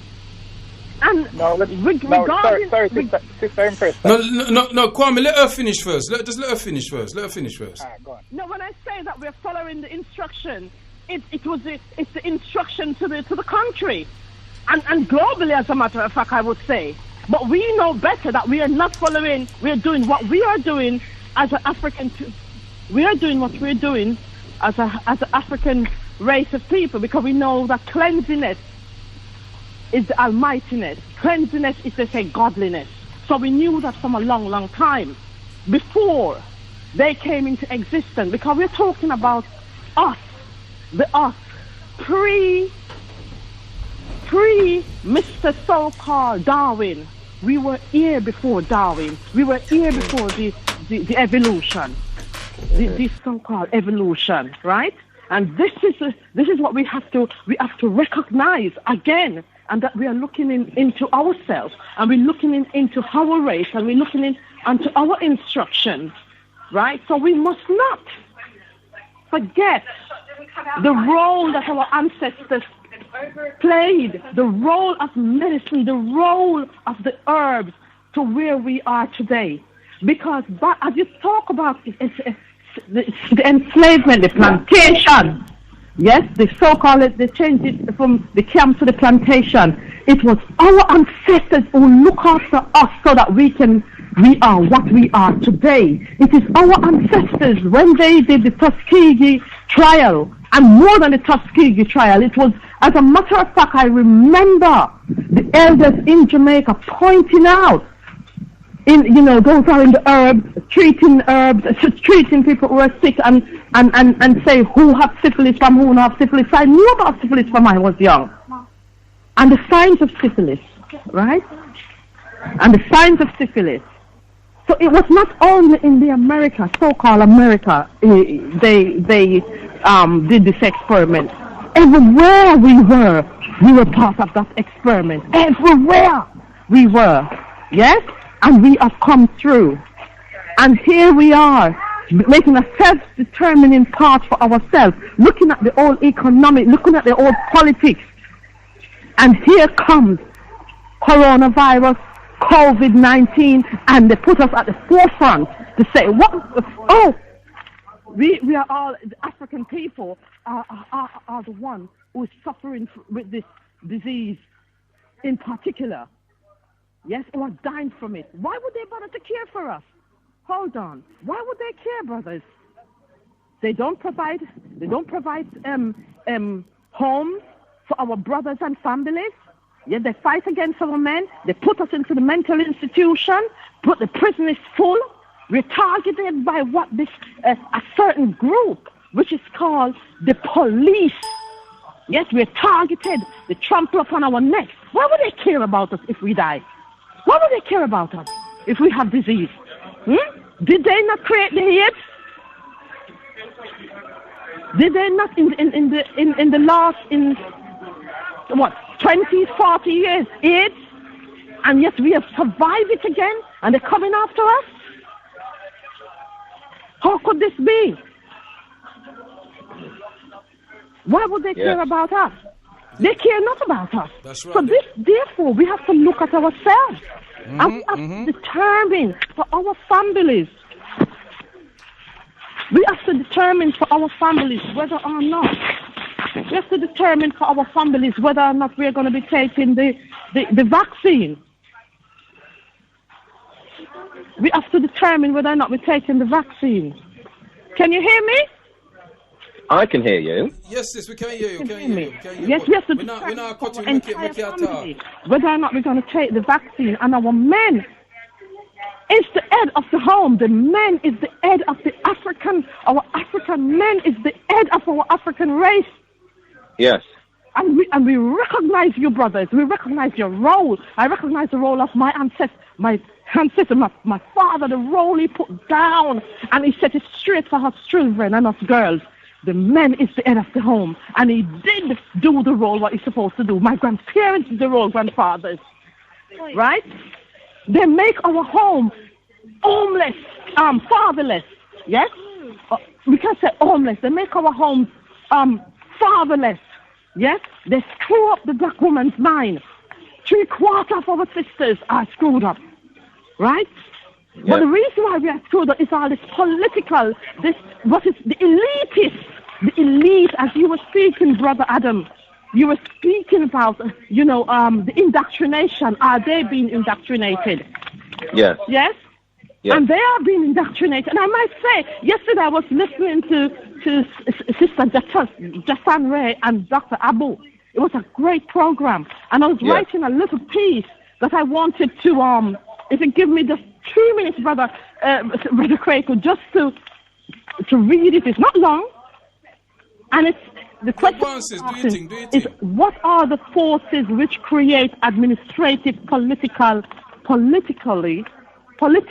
landscape? So I'm talking about what are the forces, whatever the forces may be. We can remove the word force and we could.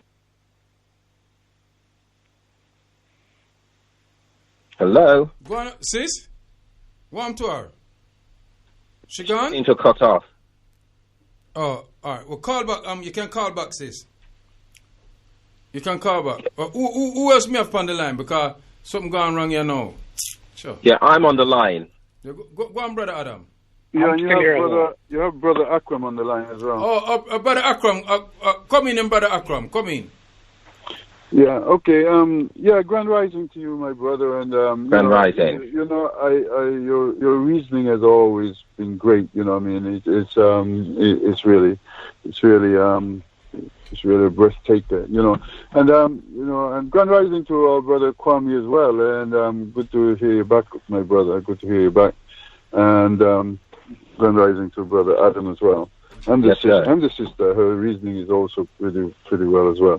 Brother Akram, do me a favor. You mentioned Brother Kwaku. Brother Akram, do me a favor. The clip that... Brother Akram, can you hear me? Yeah, just about, yeah. Yeah, your brother, hold on a second, because the sister just come back. Make her say that little piece and then you come in after, yeah? Make her read that little piece. Okay, all right. Right, Sister Empress, you there? Yes, I'm here. Sorry, I didn't know I was cut off. Did you cut me off, brother? Why would I cut you off? Come on now. Okay, I don't know. Anyway, what I was saying, I was listening to Sister Jasanwa and our Dr. Abu show yesterday, and it was so interesting. Just me about it. In it, I wrote a piece that I wanted was to just mention, as you said, to write things down before we call up. And the question was, what are the forces which create administrative politics in the political landscape? Whatever the forces that has, however long it has been. And in terms of the election, it says the election was expected to be won on Brexit, and they did it. There are 650 seats in Parliament, and 365 was taken by the Tories, right? Now who is a Conservative? So 285 are others. I didn't have time to work out how much seats those other got, right? So I look at the chunk. So they took the chunk of the pie, right? And the chunk of the pie, then I look at this, the one hole is 650. And then I started to look at what fraction have they taken, what fraction does 365 represent. And then I go into the fraction of division. They're using division. I recognize that, through the calculation I've done, it's 1.7 something. So we round it up. Call it, we could call it 1.9. We could call it 2. Yes? 2% of the whole. Or we could call it 20. Or we could call it 200. Whatever we may want to call it. 200 of the one. No, sis. No. You understand what I mean? No, sis. And then... Sister Empress, hold on a minute. No, that's not mathematically correct. When you say 2, it means they took 2/3 of the whole. If you understand what I say? How much did they take, brother? 2/3 of the whole. Yeah? Because one hole, you have one hole, and you can get 3/3 in a hole. So there's 650. 650. Yeah. So if you took say 400, yeah, and say 415, that's virtually 2/3. Yeah, and 200 and odd left. So them take nearly 2/3. Nearly. Absolutely. And when you do the division by dividing 365 into 650, it goes in there one and remainder, and you divide it and go on until you finally get to this 1 point something. But in terms of doing the full fraction, you are correct. Yes? And so the Tories remain the largest party. And do remember, as you mentioned about Nigel Farage and etc., etc., this is the only reason why I bring this part, what I've written, right? That the Tory remain the largest party. And remember, several of the MP was suspended for disgrace, for misconduct, yes, for disgrace or misconduct. And the leader, which was Jeremy Corbyn at the time, because and also they removed them as well. They were dismissed. Some of the MPs were dismissed because they disagree with the elitist idea of their leader, right? That is the so-called the elitist idea of May or whoever it is now. That is there. Yes? Now, this party does not deliver on the social promise. That's how I've looked at it. All right, sis, do me a favor. Read where you... communities. Sister Empress. Let me move on, brother. Hold on, Yes? where you there? You don't got something? Me on the move, brother. Yes. So listen to this, brother. So this No, but where you there? deliver on the social... Where you there? Down here, brother. Oh, you not Peckham? Yes. Oh, so you at the gathering? Pardon? Are you at the gathering?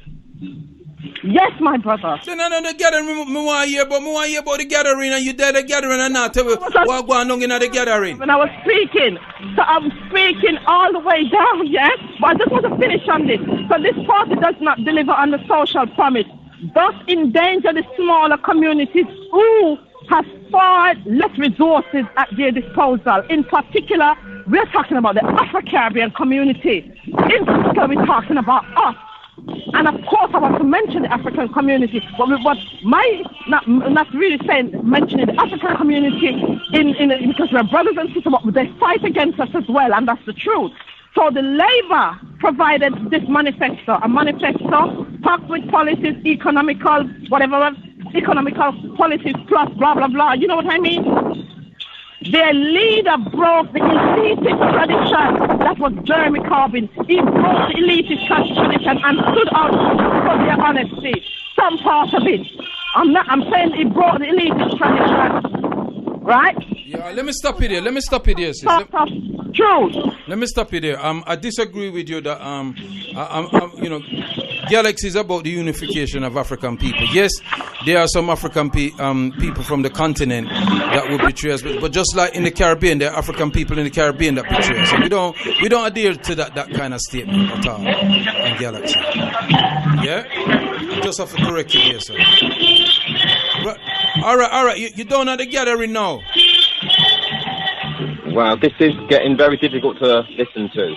Yeah, well, she's down at the gathering, and we want to know what's going on down the gathering. Sis? Yes? Yeah, what's happening at the gathering? Is there a lot of people there? Well, in earnest, I would like to keep our people are there. People are here. All right, then. Yes, brother. Okay. All right, give thanks, yeah? So from the distance where I'm standing, because I need to hear you, I need to hear the radio, I need to hear you, so I'm a little bit at distance just to hear, because otherwise I can't hear. All right, then, okay, all right. Any other question? No, that's fine. Give thanks, yeah? Yeah, give thanks, brother. So I wanted to mention that.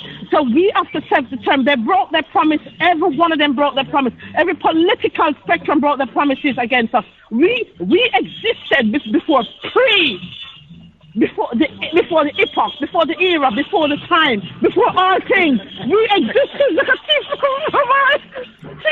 Chief standing up behind me. I'm money now. I heard you. Oh, hey, let me hear Chief. Let me talk to Chief. Yes. Brother Kwaku. Yeah, Chief. Brother Kwaku. All right, you reached down there. I can't hear me now. Brother Kwaku. You can't hear me? Yes, he can. Sorry. Chief is hold a minute. Can you hear me, brother? I can hear you fine. Here is Chief Kwaku. Bye. My brother. Yeah, Chief, you can't hear me? You can't hear me? Yeah, Chief, can you? Okay, hold a minute. Chief, can you hear him now? Brother Kwaku. Yeah, you can't hear me? Yes, I can. All right. Oh, so you're down there. So you finished work now? Well, it's in the past to come and see what's going on, you know what I mean? All right. Music, it's right in front of the at the cinema, isn't it? It's right in front of the cinema. Oh, right in front of the cinema. Okay. For those who exactly want to know the exact position, where it's at, right in front of the what's called cinema. And what's the turnout like? What is it? Come again? What the turnout like? Oh, yes, maybe about 100 people or so is there. Okay. Yeah, we need more than that down there. We should have thousands of people down there. About 100 people is there at the moment. Oh, all right then. All right. Will I be coming very soon? For the occasion, so I'm not just for the occasion. Right across here, so my brother. Right across here, so. So I'm not just for the occasion, but I'm just passing through to give you update of what I see at the moment. All right. Is there any speakers on speaking? Well, they're only playing music at the moment. I haven't gone up into the gathering at the moment. I'm down in the street because the sister was speaking with you, so I took her phone. All right, do me a favor then. On your way up, just see if you find anybody who can give us a report, yeah? All right, give me 5 minutes and I'll. Okay, all right. I'll come back to you. All right. Okay. All right, give thanks. Okay. Thank you. Yes, brother Akram, come in. Yes. Barefoot, me know you're there, so hold on. Yeah, can you hear me? Yes. Okay.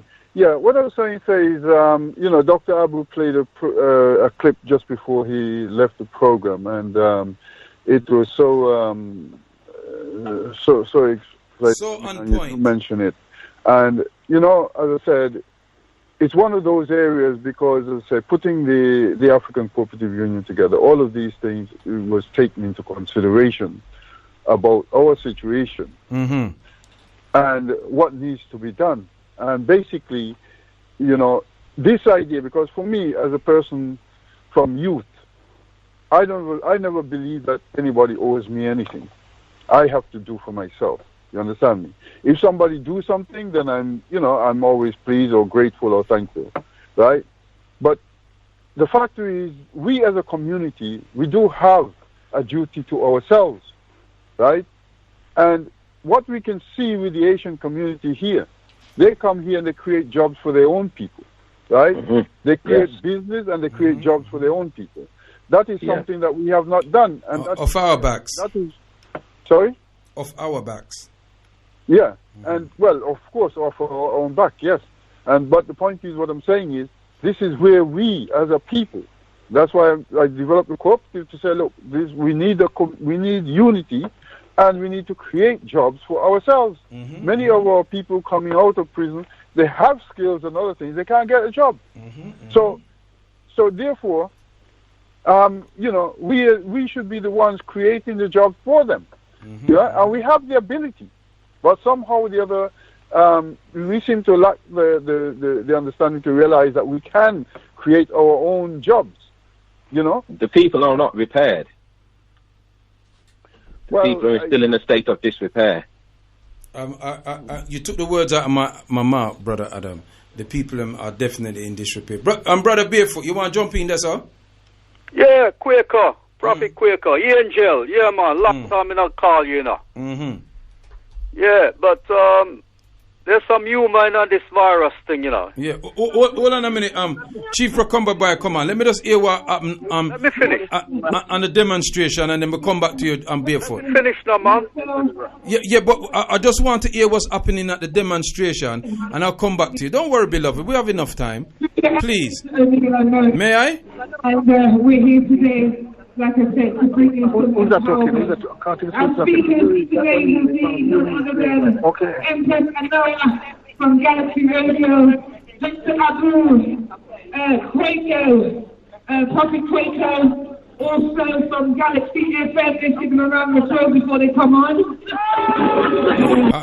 I'm not there. Yes, brother. We have a program. Yeah, big up. Yes, they're opening up the the speeches. Reasoning right now. So well, they're calling in here, but at the moment so they expect you to be here. Yeah. I'll be there once I finish here. Yes, yes, Dr. Abu. You know, Dr. Abu can be more up to date because I just passed you, Dr. Abu. Yes, Prophet Kwaku. Yeah, give a quick roundup about what's happening. Well, the gathering is not a massive crowd, because you know the fear. There were some of them at home, but you know, people is here still, you know. And it will pick up, you know. All right, then. Listen, I just got some people on the line that wanted that. Do me a favor. When you get the time, could you get one of the organizers to call in and just give us a brief synopsis in about the next 5 minutes? I will do that. I'll try and link up Sister Teresa making Kengia. Yeah. All right, then. Bless up. All right, then, my brother. Respect. Chief. All right, Chief. Okay, my brother. Give thanks. What time is it now? It's 2:20. Well, you still got a little time before you. The brother normally get there early enough, so you still got a little time before you get here. Yeah, all right then. Okay. But the atmosphere is okay. It's not a bad atmosphere. Consider the circumstances. You know, so we got to give thanks at once, and it's cold, so we have to give thanks once and once take time to come out. Yes, give thanks. Yeah. All right, then we'll hear them from Galaxy. I'm gonna bring Barefoot wants to say something now. Yeah. Okay, then give thanks. Okay. Yeah, brother Barefoot, your time now. Yeah, big up to the chief and the gathering. You know. Okay, my brother. Give thanks. Give thanks. Yeah. So what I'm saying now, you know, they're bringing these epidemiologists like you know, Jonathan Van Tam, yeah? You hearing me, Kwaku? Yeah, well, listen, you know, I want me to interrupt you. Yeah. So, okay, so they say, they think him look like or something like that. So him give an analogy. Did you ever listen to him? I don't know who you're talking. Jonathan Van Tam, the man, one of these virus man that look like us. No, I haven't heard him. Minister and thing like that, and him have a little talk to say, well, the train is pulling in, but it's not pull. We can see the light, but you can't get on yet because you don't pull on the platform yet. You didn't hear that one? No, I didn't hear that, no. All right, so I'm saying, all right, that means you can't take the virus injection yet, yeah? Because the train just pulling now. So you have to get on a orderly fashion. But when you get on the train to Rotted, yeah, it's a dopey train. You see me I say? I think the Galaxy listener will know what me I talk about. It's a dopey train you get on because this virus going to turn you into dopey. You see me I say? So it's all an illusion. You know, these white man, them a magician, you know. And pull out rabbit out of the hat and all them thing there and cut woman in half and make bird appear and all them thing there. It's all an illusion, me brother. The whole thing. And I agree what Kwame was saying about white privilege. You could be the richest man to Rotted, black man walking down the road there, right? Rich and raw and a poor white man on the street to Rotted, who's going to get stopped first? So that is what you call white privilege. You understand what I say? And this thing, it's all right, we're going to go soon. And this thing about William Wilberforce, who so-called abolished slavery, right? Abolish me Rotted, you know, the enslaved was rebelling and a bonfire and all them thing there. Truly. So I'm saying, look here now. Right. we're going to abolish it, but what we're going to do, we're going to compensate the enslavers. You see? So I'm not abolish nothing. We're going to free ourselves anyway. So I'm come now and compensate them and borrow how many million and trillion to rot it from the Jewish bank them. And they only just finished pay it off in 2015. February. You know? Yeah. And all these blasted report like the McPherson and Scott and the Chilcott report. What come out of it? Nothing change. I tell you what, you asked a very good question there. What come out of it? I can tell you what come out of it. A lot of people make money. A lot of people made money out of our suffering. You know, the Scarman report, one of the key things in the Scarman report was about the underinvestment in Brixton. Look at the investment in Brixton and look at the demographics now. White people live in Brixton no more. Black people live there no more.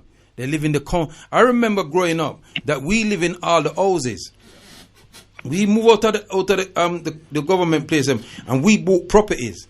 And it was the poor white people that lived in the estates. You understand what I'm saying? Now it's flipped now. We're all in the estates and they're in the houses that we bought. I saw it go. We think we have come to the motherland to rot it. If we have come motherland, this is a very abusive mother, me I tell you. Look on the Germans, them that they got to war, so-called European war with the Germans. They're more welcome here than I to rot it, me I tell you. Yeah, you who fought for them. Yes. Truly. Rotted war. My blood spill on the street here, you know. From the rotted skinhead and them National Front and rotted thing them. Me I tell you, Prophet. Right. Yes or no? Hold on, let me bring back Brother Akram in because I never get to finish what he was saying. I'm going to leave it there now and listen anyway. All right, then. Give thanks, Brother Bravefoot. More time. Yeah, Brother Akram, you didn't finish. I got 758, don't worry. I'll bring you in a minute. Everybody put them phone on mute, please. I don't want to be on the air. Who's that? 758? Yes, I am trying to find where they are in Rye Lane. You're trying to find out where they are in Rye Lane? They're outside the cinema. Right. Outside the cinema. Outside the cinema. Yeah. Okay. Right. Thanks very much. You're welcome. Opposite McDonald's.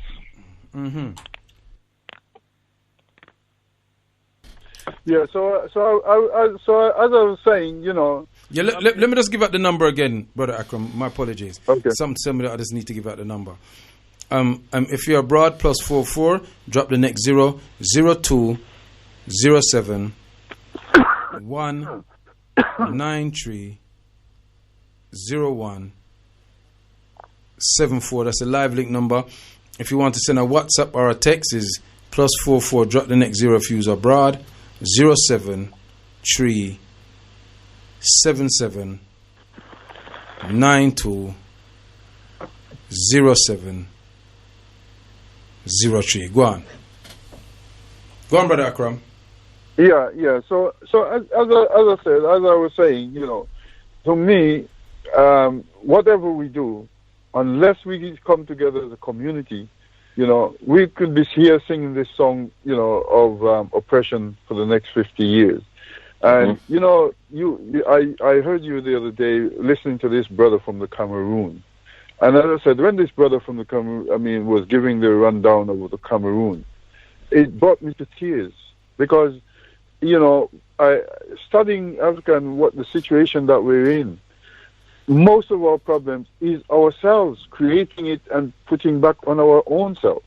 And this is something we have to deal with. We have to deal with that situation, because until we do, nothing else is going to change for us. I mean, I speak to a brother from Congo, Brazzaville, but not the big Congo, the small Congo. Guy's fearful. Said, look, I can't even go there to do anything, because if I try to do anything, the government will come and take it. But he gives privilege to foreign forces to come in. You know, if you're a white man, you're Arab man, you're anybody else, he'll give Lebanese. But when I'm the indigenous person, I want to go there to do anything, they come and mess up my business. Same like my friend in Uganda. The brother went back, he took some books from me, read about goat farming. He went back to do goat farming. He have over 500 acres of land. They come and take half his goat and take away half of his land. You know, this is the problems that we're facing. I mean, how can we go forward when our own is holding us back? I think is what Brother Adam said. They're not repaired. And I think that's a key factor. But not only are they not repaired, there's a lot of treasonous behavior. That's treasonous behavior.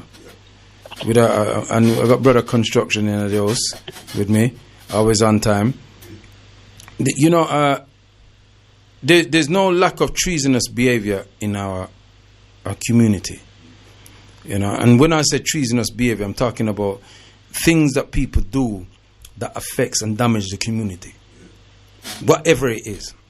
So it's not only about, you know, working with the enemy against us. It's actually doing things that the enemy would do themselves. You oversum it to affect and mash up the community. And we have individuals and groups like that. And so that's what happens when we go back to Mama Africa. I mean, remember, say, you know, you had a minister in Gambia coming out and saying that, you know, them not sell the land to any of us returnees. I know some people are not comfortable with that, but that happened. You know, I got a couple of people out in Gambia. I was talking to them this week about it. You know, so, you know, we have these people wherever we go in any African country. We got the people them that still wants to keep the status quo, and that status quo is Eurocentrism. Well, as I said, even among us here, because as I said, we can, you know, quicker, I believe 100%, we can rise to any height we want to do, okay? But until we change our mindset to start, you know, looking within ourselves and believe in ourselves, have this strength in ourselves that, look, we are going to do for ourselves. But too many of us is, you know, as you were breaking it down earlier, we're with the enemy. We're with the enemy. When we try to climb out from the plantation, I mean, even in my little country that I come from in Montserrat, they had revolution there. I mean, they wanted they were plotting to overthrow the whites from there. And again, one of our own gave it away. You know, usual. Right? When they were having the St. Patrick's Day celebrations, they said, okay, this is a good opportunity. Whilst they're there at that celebration, we can then come in and overthrow it. And somebody went and spilled the beans. Why? You know, you know what I find very interesting by what you just said there, and it's something that whenever you talk to people, they don't. You said the St. Patrick Day.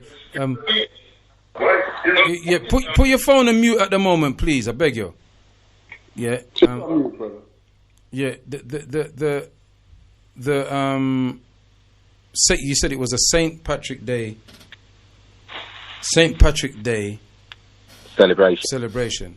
St. Patrick Day celebration is Irish. Well, yeah, because they were at one stage there were more Irish people who was enslaved there, because they brought the British start bringing them there before they start bringing us. So at one stage there was a lot more of them there than there was us. Right? Okay, we came later, but they were the first ones that they brought there, and then afterwards they brought us there. You see? So that's why they call it Little Island, because there were so many Irish people there. So that's why the St. Patrick's Day celebration and things came up. You see, and as I said, after they start bringing us in, then they start giving the Irish position over us. So this is what took place, and what happened, as I said, the black people were trying to say, well, okay, you know what, they're going to have this celebration, so when they're doing that, we will be able to come in and take over, and somebody went and spilled the beans. Yeah, well, like what I said earlier, Brother Akram, that there were rebellions in every single island that they took us. There was none exempt. Exactly. But some of the rebellions were successful and some of them weren't. And a lot of them weren't was because of exactly what you just said. Yeah, I mean, even in Tanzania, for instance, right? In Tanzania, when the Germans came in, there was a man, just like the Maroons in Jamaica, said, look, we need to throw these people out. And he, for several years, he gave the Germans hell. And he was he got some tribes to fight with him. But then the Germans, cleverly, got other tribes to join the Germans and fight against him. But that's their tactic, innit? Is divide and rule. Let me bring in Brother Gary. Gary. Brother Gary. Hey, brother. How are you, Prophet? Not too bad, my brother. Where you calling from? I just wanted to join the show. Yeah, continue. Can you hear me? Yes, I can hear you, Brother Gary. Yeah, I just wanted to join the show. It's a brilliant show as always. You know, brother, I know you remember that song, Tribal War in Babylon. Oh, Tribal War, we no want no more. I think that was Junior Delgado, ain't it? I can't recall who the singer was, but I'm telling you, brother, the more I contemplate what needs to occur with us, is tribal war. I just don't see any other way, because we've gone from generation, decade, century to century with no change. I can't see anything. I've got a brother in London, and he says to me all the time, unless there's bloodshed, don't bother calling. And I'll be honest, man, that's where I am today. Where you calling from now? That's the only solution. Where you calling from now, beloved? I'm in the States. Okay. Yeah, sorry. Well, listen to this. The brother just said something. Can I just interject for just 1 second? No, 1 second. One second, Brother Akram. 1 second. Okay. I want to read something out that somebody said. Somebody sent a WhatsApp. He says, I can personally say my sister turned professor. Remember, she used all she had learned to use it against her siblings. Yeah? This is somebody that sent this in. Yeah? And we can probably know what that's all about. Probably legacy and all them something, because a lot of that happens. There's a lot of people die. A lot of our elders are dead, and family members, they might fight over things where they never pay for. You know what I mean? So there's a lot of that. But I want, brother... brother, to your point, right? My wife has a PhD, and she is she's a school teacher and a lecturer. I have a master's degree, and I own a business. I own a business called the African Diaspora Mental Health Association. That's www.admha.org. And the only solution to our problem is us. And and we're going to go on from decade to decade to century, millennium to millennium, unless we war with them. It's as simple as that. Yeah, and I have to admit that I attest to that. That's the only, because you see, when you study ancient Kemetic philosophy and the civilization, it was the ability to protect themselves from the Aryans that enabled them to achieve the things that they did. The only time that the Africans failed was when they didn't concentrate on their defense system. So if you imagine the amount of brain power they put out studying mathematics, building pyramids, and dealing with the anatomy of the human being, they did not spend that amount of time on their defense system. And you try to use Mahat with people who has no concept of what Mahat is. Exactly. Yeah? Brother, exactly. And let me, listen, there's no two ways around this, brother, Prophet. it's either they're a friend or an enemy. Ashe. No two ways around it. It's either they're a friend or an enemy. So, and we know who they are. And what we have talked for? Yeah, that may I say, because you see, I'm not one of them people there that say, well, look, they're not all the same. No, I'm not on none of that. You can study civilizations when Africans were running things. Those very same people, had their rights, and their rights were held up. We don't have to go back to antiquity. We can go back as far as 701 AD. Yeah?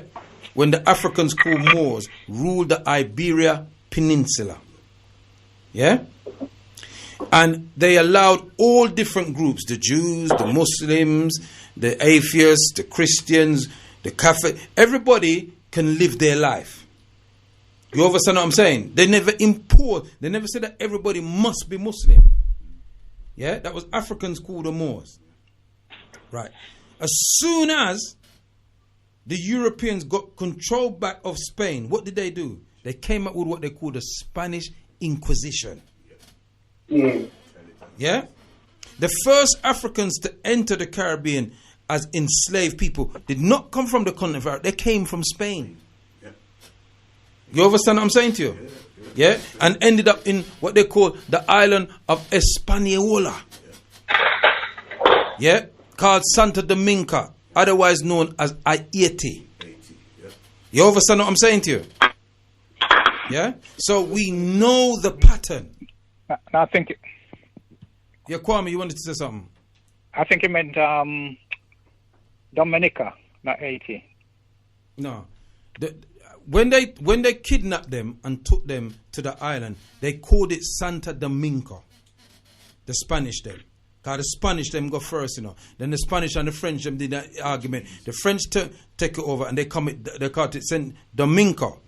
Yeah? And then after the war, it split into Haiti and Santa Dominga. Or Dominica Republic, what they call it now. That's the history of it. Yeah, so we know the pattern. We know the pattern and we know the behavior. We know that if we get control of the planet, we're not going to do that, because that is not in our nature to do. It doesn't mean we don't have the ability to do it, but it's not in our nature. That behavior is a nurtured behavior. It is in them to be that wicked. Right, I got hold on there. The brother said something which I wanted to answer. Yeah, go on, brother Akram. Go on. He said about until we war or whatever, and I've looked at that situation. As I said, in developing the cooperative, right? These are things which I've looked at, right? Well, look at how powerful the Jews are. They don't have the army to the extent, okay? They didn't take over by fighting war, whatever. No, stop there, brother Akram. Brother Akram, stop there. No, brother Akram. Ask the Palestinian there. Yeah. Brother Akram, I've got to stop you there. What I want to know is what Jew is he referring? Yeah. And let me deal with this situation. Everybody, calm down. Brother Akram, with due respect, I've got to stop you there. Okay. You only have to look at what we call present day Israel. Yeah. That was taken by force. Yeah. The war with them and the Arabs in Egypt. British. Yeah. Yeah. Do not make that statement that they did not use violence. They did. Right. Yeah. That's the only thing I'm going to say to you. Yeah, I mean, I agree. What you're one second. One second. It wasn't the violence. 1 second. Then the power is the economic. It wasn't. No, the power. No. If you study the histories of the present people you're talking about, which is the Ashkenazis or the Sephardic Jews, the Europeans that adopted the faith of Judaism, if you do an history on them, they were kicked out of every single country in Europe that they entered, including Britain twice. Right. Yeah, right. So, it wasn't their economical power. that enabled them to do what they do now. It was the fact that they were able to get certain people to give them military power. So it's military power that enabled them to steal what they call today Israel from the other thief them. Because them are thief too, you know. Yeah? Well, from what they call the Palestinians. So don't be... One second, beloved. Beloved, 1 second. Yeah. When we're telling a story, yeah, we got to give the facts. Because that's the rhetoric that they push out. Let me give you another example of their violence. Yeah? There's 3 books. It's called The Secret Relationship Between Blacks and Jews. Yeah. All the documentation in there are Jewish scholars telling you about how much Africans they owned in plantations in the Americas, in the Caribbean, etc. That's correct. Yeah, right. I can pull them off my shelf as you speak, brother. Yeah, right. And so they and what I'd like you to, because I haven't got one at my at the moment. But what I'd like you to do, brother Gary, is to take a passage out there, just a little paragraph, and read it to us, because you see that is violence. That is violence. Greetings, King. Everybody, hold on. I got somebody from the actual demonstration. Who's that, brother D Carbon? D Carbon. Yeah, give us a quick give us a quick review of what's going on. I soon come. It's lovely. The day started cloudy, and the people came out. Ra came out and shined on us, and now everyone's here. We got one of your sisters from the station. She's on the mic right now, Empress Anua, and we're building. We're just building. More people are coming, and the crowd, the turnout is more than we expected. You know what I'm saying? It could be more, it could have been bigger, but for the weather and how it is, and the people that's turned out, is absolutely amazing. Can we just hear 2 minutes of what Sister Anua was saying? Say that again? Can we hear 2 minutes of what Sister Anoa is saying? Just 2 minutes. Just a minute. I'm going to put the mic right next to her. Galaxy, they want to hear us. Fear-mongering going on around us. And I'm going to leave it to those who are suitably qualified to talk about the logistics. Just be a little bit less present in my ears. You can keep it moving, but it's in my ears. Right? So give thanks. Well, this is Sister Noah. They're talking at the gathering. Now, if anybody got time, because I think we're going to be down there till at least about 4 o'clock. Right, the gathering is happening in Peckham Ride, Southeast 15 5BY, outside the cinema. So come down and support the Unity gathering. Kuji Jakulia. So we're going to rise up all those that could be here and didn't able to make it. So rise them up and send their energy God to them. Rise up, family. Come on. Send it God to them. All right, D Carbon, you there? Yeah? Rise them up and bid them peace. So we say peace be with them. Because there are many who are suffering in silence. There are many locked up in their house, don't know what to do, don't know if them should come out, don't know if them should stay in. They don't know what's going on around them. So we who say we're in the know on Liberation Road, it's going to be up to us and those who are in other places to share the news and share the strength in order to stand in our truth. Mm-hmm. Prophet Kwaku. Yes.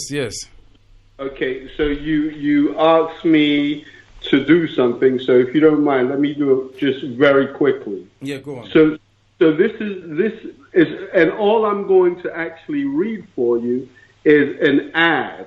Okay, now this ad comes from, you can find this in the book you just mentioned, which is The Secret Relationship Between the Black and Jews. This is volume 2. How Jews Gain Control of Black American Economy. And this is, I mean, I suspect that what you're about to hear, you've heard a million times, but it says, Negroes, that's the caption. And then it says, The undersigned has just arrived in Lumpkin from Virginia with a likely lot of Negroes, about 40 in number, embracing every shade and variety.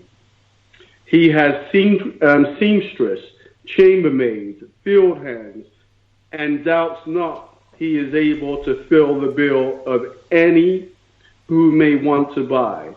He has sold over 200 Negroes in this selection monthly in this county, and flatters himself that he has so far given satisfaction to his purchasers. Being a regular trader to this market has nothing to gain by misrepresentation, and will therefore warn every Negro soul to come up to the bill squarely and completely.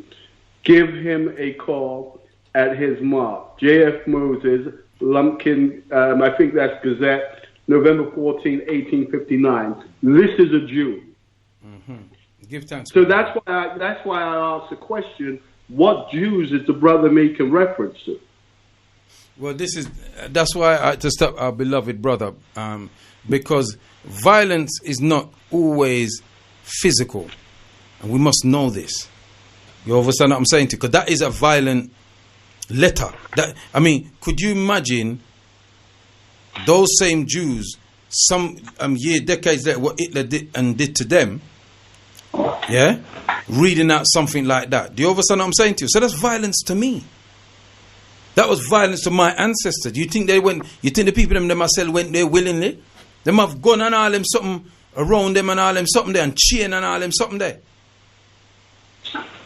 So, Brother Akram, I'm going to bring you back in. But what I was trying to say, you see, as I said, looking at our situation in Africa, we're not going to have the weapons to fight these people in the way that we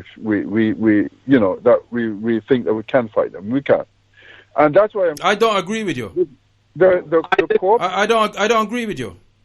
Right, okay. But the cooperative way, okay, where we start only... If you can't... Brother Akram, I'm not going to let you... because we only got 10 minutes, I'm not going to let you go on about the cooperative way right now. And I'm going to tell you for why. Because when you build that cooperative way, you need to be able to protect it.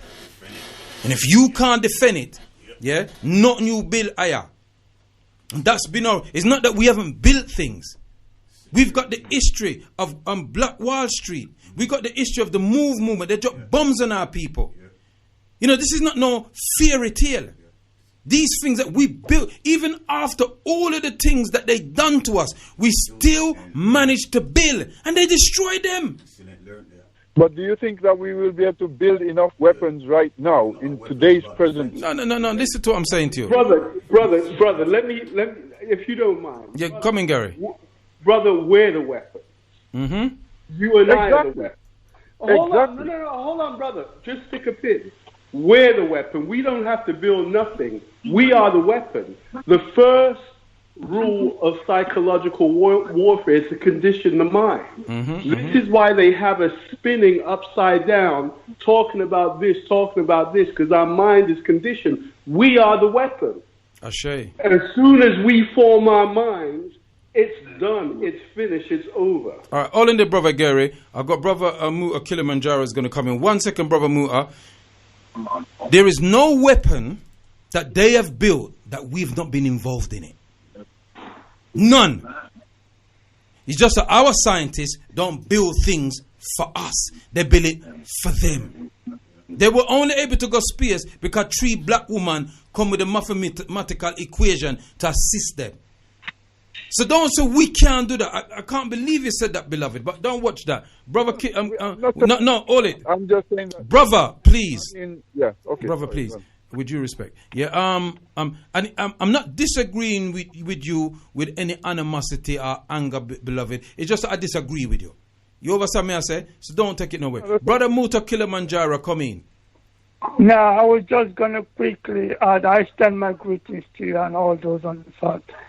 I was just going to quickly say, to stop Brother Akram from what he was saying, because we got the dexterity to reclaim those lost legacies that we had in the past. We've got the mental quickness to use our hands and minds to manufacture weapons. You know, there are so many things, and we outnumber them in numbers.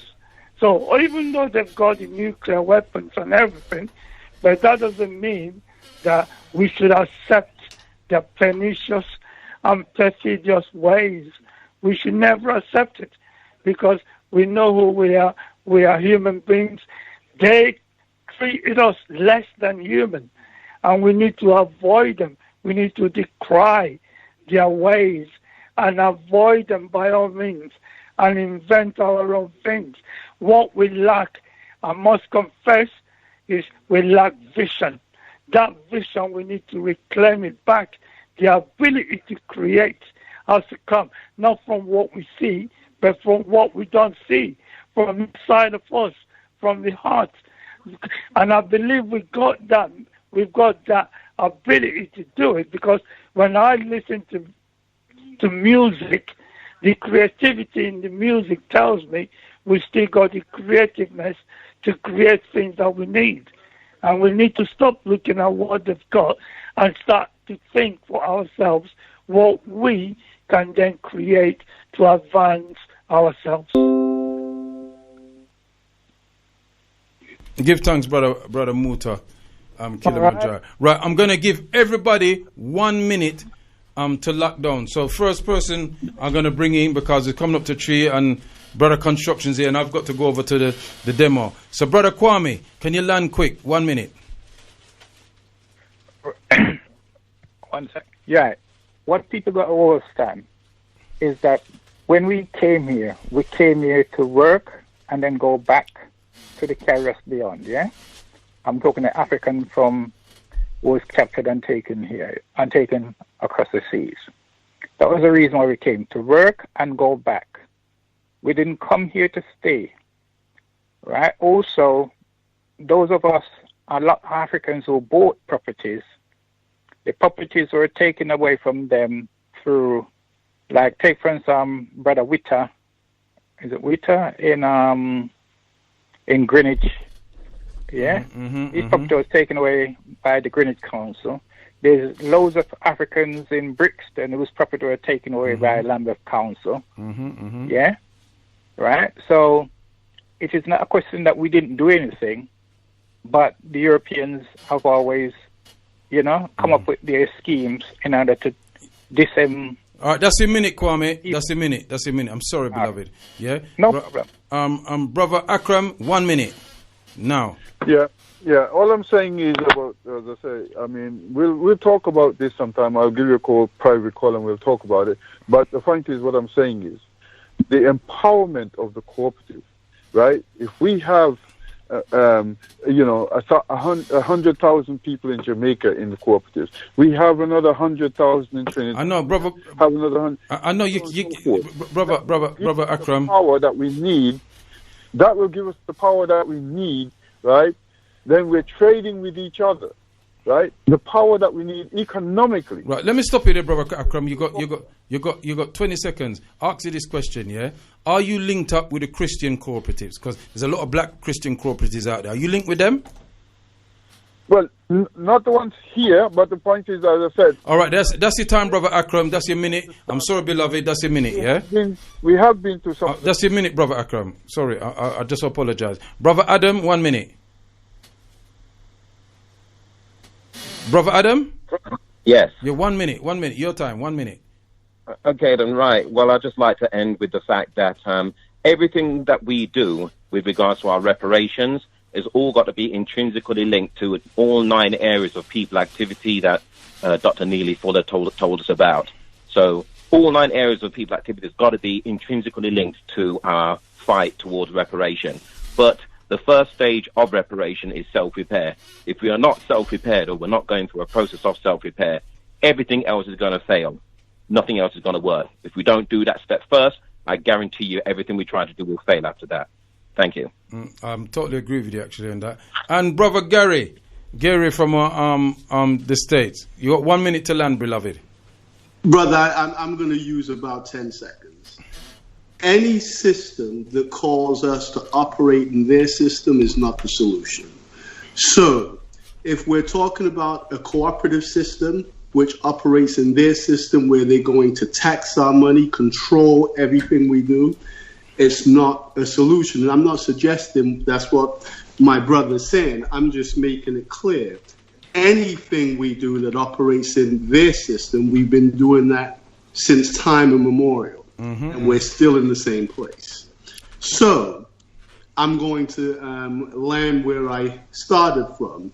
The only solution is tribal war. And to be clear, when I say tribal war, I mean Africans versus them. Ashe. Give thanks for that, beloved. And may the creating force of the universe and the ancestors watch over you in the place that you are. Hotep. Hotep, give thanks.